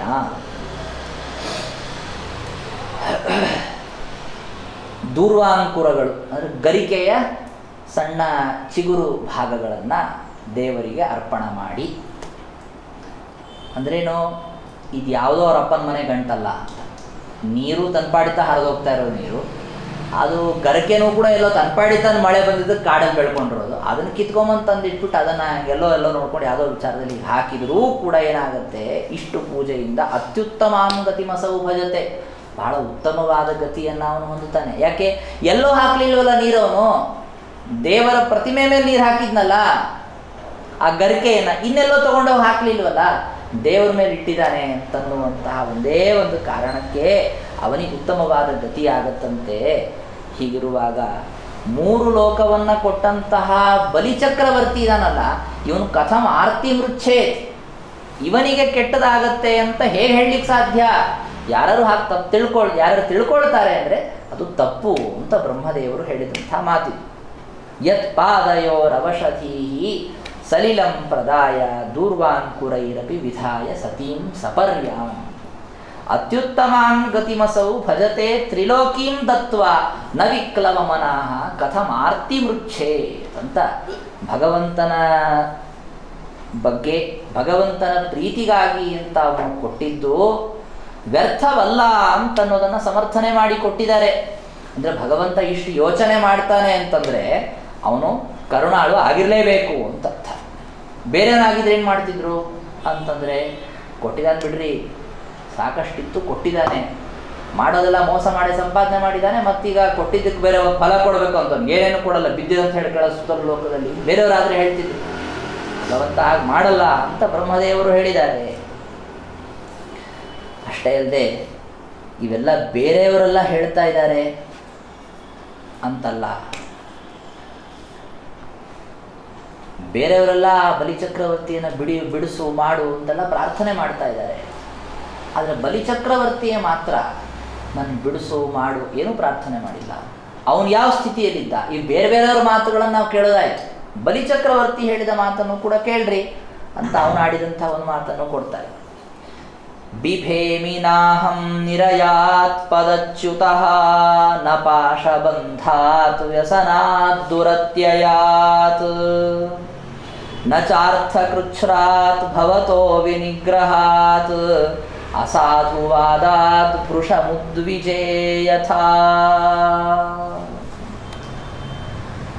ನಾನು ಯಾವುದಕ್ಕೂ ಹೆದರಲ್ಲ ಅಂದ ಬಲಿಚಕ್ರವರ್ತಿ. ಇದು ನಿಜವಾದಂತಹ ಭಗವದ್ಭಕ್ತರ ಲಕ್ಷಣ. ನರಕಕ್ಕೆ ಹೋಗಿ ಬೀಳ್ತೀನಿ, ನಾನೇನು ಹೆದರಲ್ಲ. ನಾನು ಇಂದ್ರ ಪದವಿಯಿಂದ ಕಳಿಸ್ಕೊಂಡು ಬಿದ್ದುಬಿಟ್ಟಿದ್ದೀನಿ, ನನಗೇನು ತೊಂದರೆ ಇಲ್ಲ. ನನ್ನನ್ನು ಕೈಕಾಲು ಕಟ್ಟಿಬಿಟ್ಟಿದ್ದಾರೆ, ನಾನೇನು ತಲೆ ಕೆಡಿಸ್ಕೊಳ್ಳಲ್ಲ. ಮತ್ತಿಷ್ಟೆಲ್ಲ ಸಮಸ್ಯೆ ಆಯಿತು, ಮುಂದೆ ನನ್ನ ಜೀವನ ಹೇಗೆ, ನನಗೇನು ಚಿಂತೆ ಇಲ್ಲ. ಮತ್ತು ದುಡ್ಡಿನ ವ್ಯವಸ್ಥೆ ಹೇಗೆ ಮುಂದೆ ಅಂತಂದರೆ ಅದು ಮುಂದೆ ನೋಡೋಣ ಅಂತ, ಈಗ ಯಾಕೆ ಅದು. ಆದರೆ ನಾನು ಹೆದರೋದು ಯಾವುದಕ್ಕೆ ಅಂತಂದರೆ ಭವತೋ ವಿನಿಗ್ರಹ. ನೀನು ನಮ್ಮ ಮೇಲೆ ಅನುಗ್ರಹ ಮಾಡಬೇಕಾದವನು, ನಿಗ್ರಹ ಮಾಡ್ತೀಯಾ ಅಂತ ಆಗ್ಬಿಟ್ರೆ ಮಾತ್ರ ನಾನು ಬಹಳ ಹೆದರ್ಕೊಳ್ತೀನಿ. ಅಂದರೆ ಭಗವಂತನು ಪ್ರಸನ್ನನಾಗುವುದರ ಬದಲಾಗಿ ನಾನು ಭಗವಂತನ ನಿಗ್ರಹಕ್ಕೆ ಪಾತ್ರನಾಗಿದ್ದೇನೆ ಅಂತಾಯಿತು ಅಂದರೆ ಅದು ನನ್ನ ಹೆದರಿಕೆಗೆ ಕಾರಣ. ಯಾಕೆಂದರೆ ಮುಂದೆ ನನ್ನ ಉದ್ಧಾರ ಇಲ್ಲವೇ ಇಲ್ಲ ಅಂತ ಹೋಗ್ಬಿಡತ್ತೆ. ಆದ್ದರಿಂದ ನನ್ನ ಮಾತನ್ನು ನೀನು ಸತ್ಯ ಅಂತ ಮಾಡಲೇಬೇಕು. ನನ್ನ ತಲೆಯನ್ನು ನೀನು ತೆಗೆದುಕೊಂಡಾದರೂ ಚಿಂತೆ ಇಲ್ಲ, ಮೂರನೇ ಪಾದ ಭೂಮಿಯನ್ನು ನಾನು ಕೊಟ್ಟೆ ಅಂತ ನನ್ನ ಮಾತನ್ನು ಸತ್ಯ ಅಂತ ಮಾಡಿ ನನಗೆ ಅನುಗ್ರಹ ಮಾಡಬೇಕು ಅಂತ ಕೇಳ್ಕೊಂಡಿದ್ದಕ್ಕೆ ಭಗವಂತ ಅವನ ತಲೆ ಮೇಲೆ ಕಾಲಿಟ್ಟ. ಆದ್ದರಿಂದ ಬಲಿಚಕ್ರವರ್ತಿಯೂ ಕೂಡ ಭಗವಂತನನ್ನು ಕರುಣಾಳು ಅಂತ ಈ ರೀತಿಯಾಗಿ ತಿಳಿದುಕೊಂಡಿದ್ದ. ಅದಕ್ಕಾಗಿ ಅಂತ ಆ ಭಗವಂತನಲ್ಲಿ ಆ ವಿಧವಾದ ಪ್ರಾರ್ಥನೆಯನ್ನು ಅವನು ಮಾಡ್ದ ಅಂತನ್ನುವಂತಹ ವಿಚಾರ ಗೊತ್ತಾಗುತ್ತೆ. ಇನ್ನು ಪರಮಾತ್ಮನ ಈ ಅನುಗ್ರಹ, ಅವನು ಭಕ್ತರ ಮೇಲೆ ಮಾಡುವಂತಹ ಕರುಣೆ, ಈ ವಿಚಾರವನ್ನು ತಿಳಿಸುತ್ತಾ ಬಂದು ಇದು ಬಲಿಚಕ್ರವರ್ತಿಯ ಬಗ್ಗೆ ಹೇಳಿದ್ದಾಯಿತು. ಮತ್ತೊಂದು ರುಕ್ಮಿಣಿ ಆಡಿದಂತಹ ಮಾತನ್ನು ಕೊಡ್ತಾರೆ ಅರಣ್ಯಕಾಚಾರ್ಯ. ಯಾವ ಸಂದರ್ಭದಲ್ಲಿ ಕೃಷ್ಣ ರುಕ್ಮಿಣಿ ಇಬ್ಬರು ಜಗಳಾಡಿದಂತೆ ಮಾಡಿ ಅನಂತರದಲ್ಲಿ ಅವಳ ಮೇಲೆ ಭಗವಂತ ತನಗಿರುವಂತಹ ಮಹಾನುಗ್ರಹವನ್ನು ತೋರಿಸಿದ, ಆವಾಗ ಭಗವಂತ ಆ ರುಕ್ಮಿಣಿಯ ಗುಣಗಳನ್ನು ಪ್ರಶಂಸೆ ಮಾಡ್ತಾ ಆಡಿದಂತಹ ಮಾತು. ಭ್ರಾತುರ್ವಿರೂಪಕರಣಂ ಯುಧಿ ನಿರ್ಜಿತಸ್ಯ ಪ್ರೋದ್ವಾಹ ಕರ್ಮಣಿ ಚ ತದ್ವಧಮಕ್ಷಗೋಷ್ಠ್ಯಾಂ ದುಃಖಂ ತದುತ್ತಮ ಸಹೋಸ್ಮದಯೋಗ ಭೀತ್ಯಾ ನೈವಾಬ್ರವೀಃ ಕಿಮಪಿ ತೇನ ವಯಂ ಚಿತಾಸ್ತೆ. ಭಕ್ತರು ಅಂತಾದಂಥವರು ಭಗವಂತನಿಗೆ ಪ್ರೀತಿಯಾಗುವಂತೆ ಪರಮಾವಧಿಯಾಗಿ ನಡೆದುಕೊಳ್ಬೇಕು ಅಂತ ಭಾವನೆಯನ್ನು ಇಟ್ಕೊಂಡು ಆ ಥರ ನಡ್ಕೊಂಡ್ರು ಅಂದರೆ ದೇವರು ಸೋತೋಗ್ಬಿಡ್ತಾನೆ ಅಂತನ್ನುವ ರೀತಿಯನ್ನು ಇಲ್ಲಿ ತೋರಿಸ್ಕೊಡ್ತಾ ಇದೆ. ರುಕ್ಮಿಣಿಯ ಬಗ್ಗೆ ಭಗವಂತ ಹೇಳ್ದ, ಅದನ್ನು ಎಲ್ಲ ಭಕ್ತರಿಗೂ ಅನ್ವಯಿಸಿಕೊಳ್ಬೇಕಾದಂಥ ವಿಚಾರ.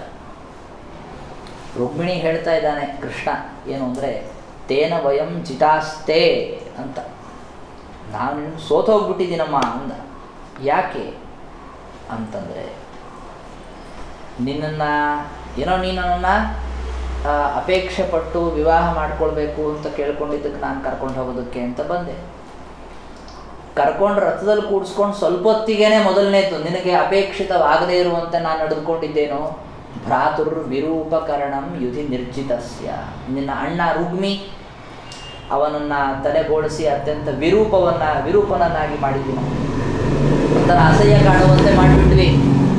ಏನಾದ್ರು ಮಾತಾಡಿದ್ಯಾ ನೀನು? ಒಂದು ಮಾತಾಡಲಿಲ್ಲ. ಅಂದ್ರಿ ನಮ್ಮ ಅಣ್ಣನಿಗೆ ಈ ಥರ ಏನ್ರಿ ಮಾಡೋದು ಅಸಹ್ಯವಾಗಿ, ಒಂದ್ಸರಿ ಅಂದ್ಯಾ ನೀನು? ಅಂದಿಲ್ಲ. ಆಮೇಲೆ ಪ್ರೋದ್ವಾಹ ಕರ್ಮಣಿ ತದ್ವಧಂ ಅಕ್ಷಗೋಷ್ಠ್ಯಾಂ, ಮದುವೆಯ ದಿವಸ ಅಂದರೆ ಕೃಷ್ಣನ ಮೊಮ್ಮಗ ಅನಿರುದ್ಧ ಅನಿರುದ್ಧನಿಗೆ ರುಗ್ಮಿಯ ಮೊಮ್ಮಗಳನ್ನು ಕೊಟ್ಟು ಮದುವೆ ಮಾಡಲಾಯಿತು. ಆ ಸಂದರ್ಭದಲ್ಲಿ ಬಲರಾಮನಿಗೂ ಮತ್ತು ರುಗ್ಮಿಗೂ ದ್ಯೂತ ಕ್ರೀಡೆ ಆಯಿತು. ಆ ದ್ಯೂತ ಕ್ರೀಡೆಯಲ್ಲಿ ಬಲರಾಮನಿಗೆ ಪಾಪ ದ್ಯೂತ ಆಡೋದು ಅಂತ ಹೇಗೆ ಅಂತ ಗೊತ್ತಿಲ್ಲ, ಇವ್ರುಗಳೇ ಎಳೆದಿದ್ದು ಆಟಕ್ಕೆ ಬಾ ಅಂತ ಸರಿ ಅಂತ ಕೂತ್ಕೊಂಡು ಸಿಕ್ಕಾಪಟ್ಟೆ ದುಡ್ಡಿಟ್ಟ, ಸೋತ್ಕೊಂಡ್ಬಿಟ್ಟ. ವಸ್ತುತಃ ಸೋತ್ಕೊಂಡಿರಲಿಲ್ಲ, ಅವನು ಗೆದ್ದಿದ್ದಂತೆ. ನೀ ಸೋತಿದಿ ಆಗಿಬಿಟ್ರು ಅವರು, ಹೌದಾ ಅನ್ಕೊಂಡು ಪಾಪ ಅವನು ನಂಬ್ಕೊಂಡ್ಬಿಟ್ಟ ಬಲರಾಮ.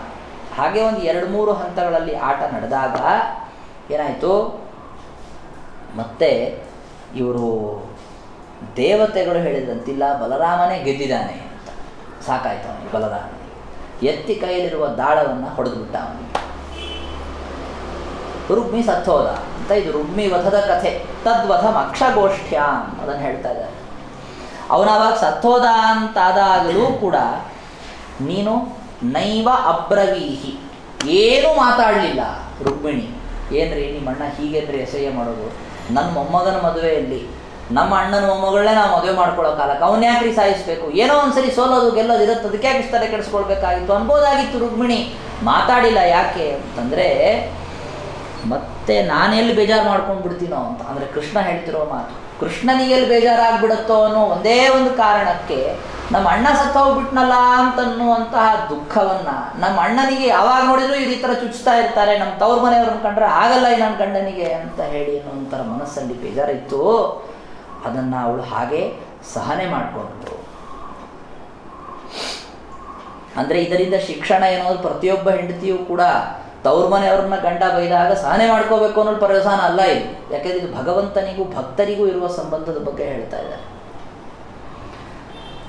ಹೇಳ್ತಾ ಇರುವಂಥ ವಿಚಾರ ಏನು ಅಂತಂದರೆ, ಭಗವಂತನಿಗೆ ಅಂತ ನಾವು ಅಧೀನರಾಗಿದ್ದು ಅವನು ನಮ್ಮ ಮೇಲೆ ಪ್ರಸನ್ನನಾಗಬೇಕು ಅಂತನ್ನುವಂತಹ ಸಂದರ್ಭದಲ್ಲಿ ನಾವು ಯಾವ ರೀತಿಯಾಗಿ ನಡೆದುಕೊಳ್ಬೇಕು ಅಂತನ್ನುವಂತಹ ವಿಚಾರ ಏನಿದೆಯಲ್ಲ ಅದನ್ನು ನಾವು ರುಕ್ಮಿಣಿಯಿಂದ ತಿಳಿದುಕೊಳ್ಳಬಹುದಾಗಿದೆ ಅಂತ ಅಭಿಪ್ರಾಯ. ಅದರಿಂದ ವಯಂ ಜಿತಾಸ್ತೆ, ಇಂತಹ ಭಗವಂತನ ಕಿಂ ವರ್ಣಯಾಮಃ ವಯಂ ಭಗವತಃ ದಯಾಲುತಾಯ ಕಾಷ್ಠಾಂ. ಭಗವಂತನ ಈ ತರಹದ ಪರಮಾವಧಿ ದಯೆಯನ್ನು ಇನ್ನೆಷ್ಟು ವರ್ಣನೆ ಮಾಡಬೇಕು ಅಂದರು ಆರಣ್ಯಕಾಚಾರ್ಯರು ಹೇಳ್ತಾ. ಇದೊಂದು ನಾವು ಉದಾಹರಣೆ ಮಾಡ್ತೀವಿ. ಯಾವುದು ಅಂದರೆ, ಪೂತನ ಅಂತಿದ್ಲಲ್ಲ, ಅವಳಿಗೂ ಕೂಡ ಉತ್ತಮವಾದಂತಹ ಗತಿಯನ್ನು ಭಗವಂತ ಕೊಟ್ಟ. ಅದರಿಂದ ಯಾರು ತಿಳ್ಕೊಳ್ಳಿ, ಭಗವಂತನಿಗೆ ವೈಷಮ್ಯ ಇಲ್ಲ, ಕರುಣೆ ಇದೆ ಅಂತನ್ನೋದನ್ನು ತಿಳಿದುಕೊಳ್ಳಿ ಅಂತ ಹೇಳ್ತಾರೆ.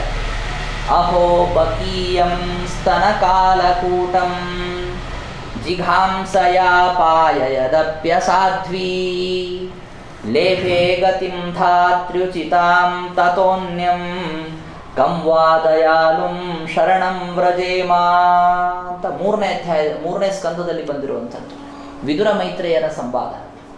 ವಿದುರ ಮೈತ್ರೇಯರ ಸಂವಾದದಲ್ಲಿ ಹೇಳುವಾಗ ಇಡೀ ಕೃಷ್ಣನ ಕಥೆ ಹೇಳಿದವರು 3ನೇ ಸ್ಕಂದದ ಪ್ರಾರಂಭದಲ್ಲಿ. ವಿದುರ ಮೈತ್ರೇಯ ಸಂವಾದದಲ್ಲಿ ನಾವು ಕಾಣಬಹುದು. 10ನೇ ಸ್ಕಂದದಲ್ಲಿ ಏನು ವಿಸ್ತಾರವಾಗಿ ಬರುತ್ತೆ ಕೃಷ್ಣನ ಕಥೆ, ಅದು 3ನೇ ಸ್ಕಂದದಲ್ಲಿ ಸಂಕ್ಷೇಪವಾಗಿ ಬಂದಿದೆ. ಅವಾಗ ಏನು ಹೇಳ್ತಾರೆ ಅಂದರೆ, ಇಂತಹ ಪರಮಾತ್ಮನನ್ನು ಬಿಟ್ಟು ನಾವು ಬೇರೆ ಯಾರ ಹತ್ರ ಶರಣ ಹೊಂದಬೇಕು ಹೇಳಿ. ಕಂವಾ ದಯಾಲು ಶರಣಂ ವ್ರಜೇಮ, ಯಾಕೆ ಅಂಥದ್ದೇನು ದಯಾಳುತ್ವ ಕಂಡ್ರಿ ದೇವರಲ್ಲಿ ಅಂತ ಪ್ರಶ್ನೆ ಕೇಳಿದಾಗ ಅದಕ್ಕೆ ಪೂತನಾ ಸಂಹಾರದ ಕಥೆ ಹೇಳಿತು. ಸ್ತನದಲ್ಲಿ ಕಾಲಕೂಟ ವಿಷವನ್ನು ತುಂಬಿಕೊಂಡು ಬಂದು ಕೂಡಿಸಿದಂಥವಳು ಅವಳು ಪೂತನ. ಅವಳು ಕೂಡ ಧಾತ್ರ್ಯುಚಿತಾಂ ಗತಿಂ ಲೇಫೆ. ಧಾತ್ರಿ ಅಂತಂದರೆ ಮಗುವನ್ನು ನೋಡ್ಕೊಳ್ಳುವಂಥ ಆಯಿ. ಅವಳಿಗೆ ಯಾವ ತರಹದ ಸಮ್ಮಾನ ದೊರಕಬೇಕೋ ಹಾಗೆ ಭಗವಂತ ಅವಳಿಗೆ ಸ್ಥಾನವನ್ನು ಕೊಟ್ಟ. ಆಚಾರ್ಯರು ಹೇಳ್ತಾರೆ, ಪೂತನ ಅಂತಂದರೆ ಯಾರವಳು? ಉರ್ವಶಿ. ಸಾ ತಾಟಕ ಚೋರ್ವಶಿ ಸಂಪ್ರವಿಷ್ಟ. ತಾಟಕ ಮತ್ತು ಉರ್ವಶಿ ಇಬ್ಬರಿದ್ರಲ್ಲಿ. ನನಗೇನಂತೆ, ನೀ ಅವಳ ಜೊತೆ ಸೇರ್ಕೊಂಡಿದ್ದು ನಿನ್ನ ತಪ್ಪಲ್ಲೇನು? ಕಾಲಕೂಟ ವಿಷಪಾನ ಮಾಡಿದ ಪಾಪ ನಿನಗೂ ಅಂಟ್ಕೋಬೇಕು ಅಂತ ಹೇಳಿ ಭಗವಂತ ಏನು ಮಾಡಬೇಕಾಗಿತ್ತು? ಅವಳಿಗೂ ಅಧೋಗತಿಯನ್ನು ಕೊಡಬೇಕಾಗಿತ್ತು, ಕೊಟ್ಟಿಲ್ವಲ್ಲ.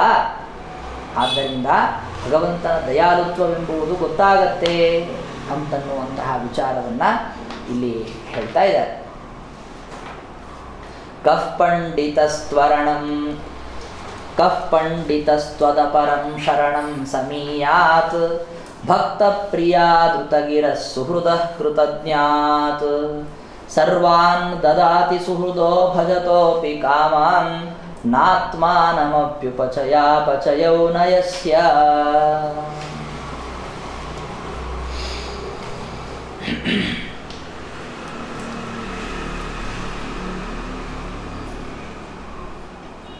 ಪರಮಾತ್ಮನ ಈ ಕರುಣಾಳುತ್ವವನ್ನು ಹೇಳುವುದರ ಉಪಸಂಹಾರವನ್ನು ಮಾಡ್ತಾ ಇದ್ದಾರೆ ಈ ಶ್ಲೋಕದಲ್ಲಿ. ಅದು ಹೇಗೆ ಅಂತಂದರೆ, ಇಷ್ಟು ಕರುಣಾಳುವಾದಂತಹ ಭಗವಂತನನ್ನು ನಾವು ಭಕ್ತಿಯಿಂದ ಕಾಣದೆ ದೇವರನ್ನು ಬಿಟ್ಟು ಬೇರೆ ಕಡೆಗೆ ಎಲ್ಲಿ ಭಕ್ತಿಯನ್ನು ಯಾರು ಮಾಡ್ತಾರೆ ಅಂಥವ್ರು ಹೇಗೆ ಅಂತಂದರೆ, ಗಂಗಾ ವಾಲುಕೆ ಕೂಪಂ ಕುರುವತಃ ಇವ ಮೂರ್ಖತಾಂ ದರ್ಶಯತಿ ಅಂತ ಅವತರಣಿಕೆ ಕೊಡ್ತಾರೆ. ಗಂಗೆಯ ಮರಳಲ್ಲಿ ಬಾವಿ ಅಗಿಯುವ ವ್ಯಕ್ತಿ ಇದ್ದಂತೆ ಅಂತ. ಗಂಗಾ ದಡದಲ್ಲಿ ಅಂತ ಹೇಳಿಲ್ಲ ಅವರು, ಗಂಗೆಯ ಮರಳಲ್ಲಿ ಅಂದರೆ ಗಂಗೆ ಇಲ್ಲೇ ಪಕ್ಕಕ್ಕೆ ಹರಿತಾ ಇದೆ, ಪಕ್ಕಕ್ಕೆ ಬಾವಿ ಅವ್ನು ತೋಡ್ತಾ ಇದ್ದಾನೆ. ಯಾಕೆ ನಾವು ಬಾವಿ ನೀರೇ ಬೇಕು ಅಂತ, ನದಿ ನೀರು ಹರಿತಾ ಇದೆಯಲ್ಲ ಅಂದ್ರೆ ಕುಡಿಯಲ್ಲ ಅಂತ ನಾವು ಏನು ಮಾಡ್ತೀವಿ. ಆ ತರಹದ ವ್ಯಕ್ತಿ ಇದ್ದಂತೆ ಆಗೋಗ್ಬಿಡುತ್ತೆ. ಪಕ್ಕಕ್ಕೆ ಭಗವಂತ ಇದ್ರೂ ಕೂಡ ಅದರ ಪಕ್ಕಕ್ಕೆ ಇರುವಂಥ ಲಕ್ಷ್ಮಿಯನ್ನು ಪರಮ ಭಕ್ತಿಯಿಂದ ಉಪಾಸನೆ ಮಾಡ್ತಾರೆ. ದೇವ್ರನ್ನ ಬಿಡ್ತಾನೆ, ಇನ್ನು ಆಮೇಲೆ ನೋಡ್ಕೊಳ್ಳೋಣ ಅಂತ ಅವ್ರಿಗೇನು ಹೇಳ್ಬೇಕು ನಾವು? ಕಹ ಪಂಡಿತ ತ್ವದಪರಂ ಶರಣಂ ಸಮೀಯ. ನಿನ್ನ ಬಿಟ್ಟು ಬೇರೆಯವರನ್ನ ಯಾರು ಶರಣ ಹೊಂದುತ್ತಾರೆ ಅಂತಂದ್ರೆ ಅವರು ಅಪಂಡಿತ ಅಂತ ಅಭಿಪ್ರಾಯ. ಅವರು ಪಂಡಿತರಲ್ಲ. ಯಾಕೆ ಅಂತಂದ್ರೆ ಸತ್ಯವಾದ ಮಾತನಾಡುವಂಥವನು ಭಕ್ತಪ್ರಿಯನಾದವನು. ಭಕ್ತಪ್ರಿಯಾತ್ ಋತಗಿರಹ. ಋತಗಿರಹ ಅಂದ್ರೆ ಅರ್ಥ ಏನೋ, ಸತ್ಯವಾದ ಮಾತನಾಡುವಂಥವನು ಅಂತ ಅರ್ಥ. ಭಕ್ತರ ಮೇಲೆ ಪ್ರೀತಿ ಇದೆ, ಆಡಿದ ಮಾತನ್ನು ನಡೆಸ್ಕೊಳ್ತಾನೆ, ಮತ್ತೆ ಸುಹೃತ್ತಂತಾಗಿದ್ದಾನೆ ಮತ್ತು ಕೃತಜ್ಞನಾಗಿದ್ದಾನೆ ಭಗವಂತ. ನಾವು ಕೃತಜ್ಞರಾಗಬೇಕು, ನಮ್ಗಿಂತ ಅವನು ಕೃತಜ್ಞನಿದ್ದಾನೆ. ಎಲ್ಲವನ್ನೂ ಕೂಡ ಭಗವಂತ ಕೊಡ್ತಾನೆ. ಅಂಥವನನ್ನ ಬಿಟ್ಟು ಬೇರೆಯವರ ಹತ್ರ ಯಾವ ಪಂಡಿತರು ಶರಣಾಗತರಾಗ್ತಾರೆ ಹೇಳಿ? ಆದ್ದರಿಂದ ಭಗವಂತನನ್ನ ನೀವು ಕೃಪಾಲು ಅಂತ ತಿಳಿದುಕೊಳ್ಬೇಕು. ಇದು ಭಕ್ತಪ್ರಿಯಾತ್ ಋತಗಿರಹ ಅಂತಿದೆಯಲ್ಲ, ಇಲ್ಲಿ ಭಕ್ತಪ್ರಿಯಾತ್ ಋತಗಿರಹ ಅಂತ ಪದಚ್ಛೇದವನ್ನು ವಿಜಯಧ್ವಜರು ತಮ್ಮ ವ್ಯಾಖ್ಯಾನದಲ್ಲಿ ಮಾಡುವಂಥದ್ದು. ಆದರೆ ಆರಣ್ಯಕಾಚಾರ್ಯರು ಮಾತ್ರ ಏನು ಮಾಡಿದ್ದಾರೆ, ಭಕ್ತಪ್ರಿಯಾದೃತಗಿರಹ ಒಂದನೇ ಮಾಡಿದ್ದಾರೆ. ಭಕ್ತಪ್ರಿಯ ಆದೃತಗಿರಹ ಅಂತ. ಆದರೆ ಅದರ ಅಭಿಪ್ರಾಯ ಅವರು ವರ್ಣನೆ ಮಾಡುವಂಥದ್ದು, ಭಕ್ತ ಅಂತಾದಂಥವನು ಆಡಿದಂತಹ ಪ್ರಿಯವಾದಂತಹ ಮಾತುಗಳನ್ನು ಆಧರಿಸುವಂಥವನು ಅಂತ ಅರ್ಥ. ಅಂದರೆ ಭಕ್ತರು ಏನೇ ಹೇಳಿದರೂ ಕೂಡ ಭಕ್ತರ ಮಾತನ್ನು ತುಂಬ ಪ್ರೀತಿಯಿಂದ ಕಂಡು ಅದನ್ನು ಆಧರಿಸುವಂತಹ ಸ್ವಭಾವವು ಉಳ್ಳಂಥವನು ಅಂತ. ಬೇರೆಯವರಾದ್ರೆ ಏನು ಮಾಡ್ಬೋದಾಗಿತ್ತು ಅಂತಂದರೆ, ಇಲ್ಲ ಇದು ಕ್ರಮ ಸರಿ ಇಲ್ಲ, ಭಗವಂತ ಹೇಳ್ಬೋದು ನಮಗೆಲ್ಲ ತುಂಬ ದೊಡ್ಡವ್ರ ಕಡೆಯಿಂದ ಸ್ತೋತ್ರ ಮಾಡಿಸ್ಕೊಂಡು ಅಭ್ಯಾಸ ಇದೆ, ನೀವು ಸ್ತೋತ್ರ ಮಾಡಿದ್ದು ನನಗೆ ಸರಿ ಬರಲ್ಲ, ನಿಮಗೆಲ್ಲ ಸ್ತೋತ್ರನೇ ಮಾಡಲಿಕ್ಕೆ ಬರಲ್ಲ ಅಂತ ನಮ್ಮಗಳನ್ನೆಲ್ಲ ದೂರ ಇಟ್ಬಿಡ್ಬೋದು. ಆದರೆ ಏನು ಮಾಡ್ತಾನೆ ಭಗವಂತ, ಭಕ್ತಪ್ರಿಯಾದೃತಗಿರಹ, ಭಕ್ತರ ಮೇಲಿರುವಂತಹ ಪ್ರೀತಿಯ ಪರಿಣಾಮದಿಂದಾಗಿ ಅವರು ಆಡಿದಂತಹ ಪ್ರತಿಯೊಂದು ಮಾತುಗಳನ್ನು ಕೂಡ ಪ್ರೀತಿಯಿಂದ ಕೇಳಿ ಅದಕ್ಕೆ ಆದರವನ್ನು ಮಾಡ್ತಾನೆ. ಅಂತಹ ಕೃಪಾಲುತ್ವವನ್ನು ತಿಳಿಸೋದಕ್ಕಾಗಿ ಈ ಆದೃತಗಿರಹ ಎಂಬ ಶಬ್ದವನ್ನು ಇಲ್ಲಿ ಇಟ್ಟಿದ್ದಾರೆ ಅಂತ ತೋರಿಸ್ಕೊಡ್ತಾರೆ. ಇಂತಹ ಭಗವಂತನಲ್ಲಿ ನಾವು ಕೃಪಾಲುತ್ವವನ್ನು ಕಾಣಬೇಕು, ವೈಷಮ್ಯವನ್ನು ಕಾಣಬಾರದು ಅಂತನ್ನುವಂತಹ ವಿಚಾರವನ್ನು ಆರಣ್ಯಕಾಚಾರ್ಯರು ಹೇಳ್ಕೊಡ್ತಾ ಇದ್ದಾರೆ. ಇನ್ನು ಮುಂದೆ ಕೆಲವು ಶ್ಲೋಕಗಳಿವೆ. ಅದರಲ್ಲಿ ಭಗವಂತನು ಪಿತಾ ಅಂತಾಗಿದ್ದಾನೆ ಎಂಬ ವಿಷಯವನ್ನು ಅದನ್ನು ಸಮರ್ಥನೆ ಮಾಡಬೇಕು. ಸುಹೃತ್ವವನ್ನು ಸಮರ್ಥನೆ ಮಾಡಿತಾ ಇದ್ದ, ನಿಮಿತ್ತೋಪಕಾರಿ ಅನ್ನೋದನ್ನು ಸಮರ್ಥನೆ ಮಾಡಿದಾಗಾಯಿತು. ಪಿತಾ ಮೊದಲಾದಂತಹ ಅಂಶಗಳನ್ನು ಸಮರ್ಥನೆ ಮಾಡಿಕೊಡಬೇಕು. ಅದಕ್ಕಾಗಿ ಮುಂದಿನ ಶ್ಲೋಕಗಳು ಹೊರಟಿವೆ. ಆ ವಿಚಾರವನ್ನು ಮತ್ತೆ ನಾಳೆ ನಿರೂಪಣೆ ಮಾಡ್ತೀವಿ. ಶ್ರೀಕೃಷ್ಣ.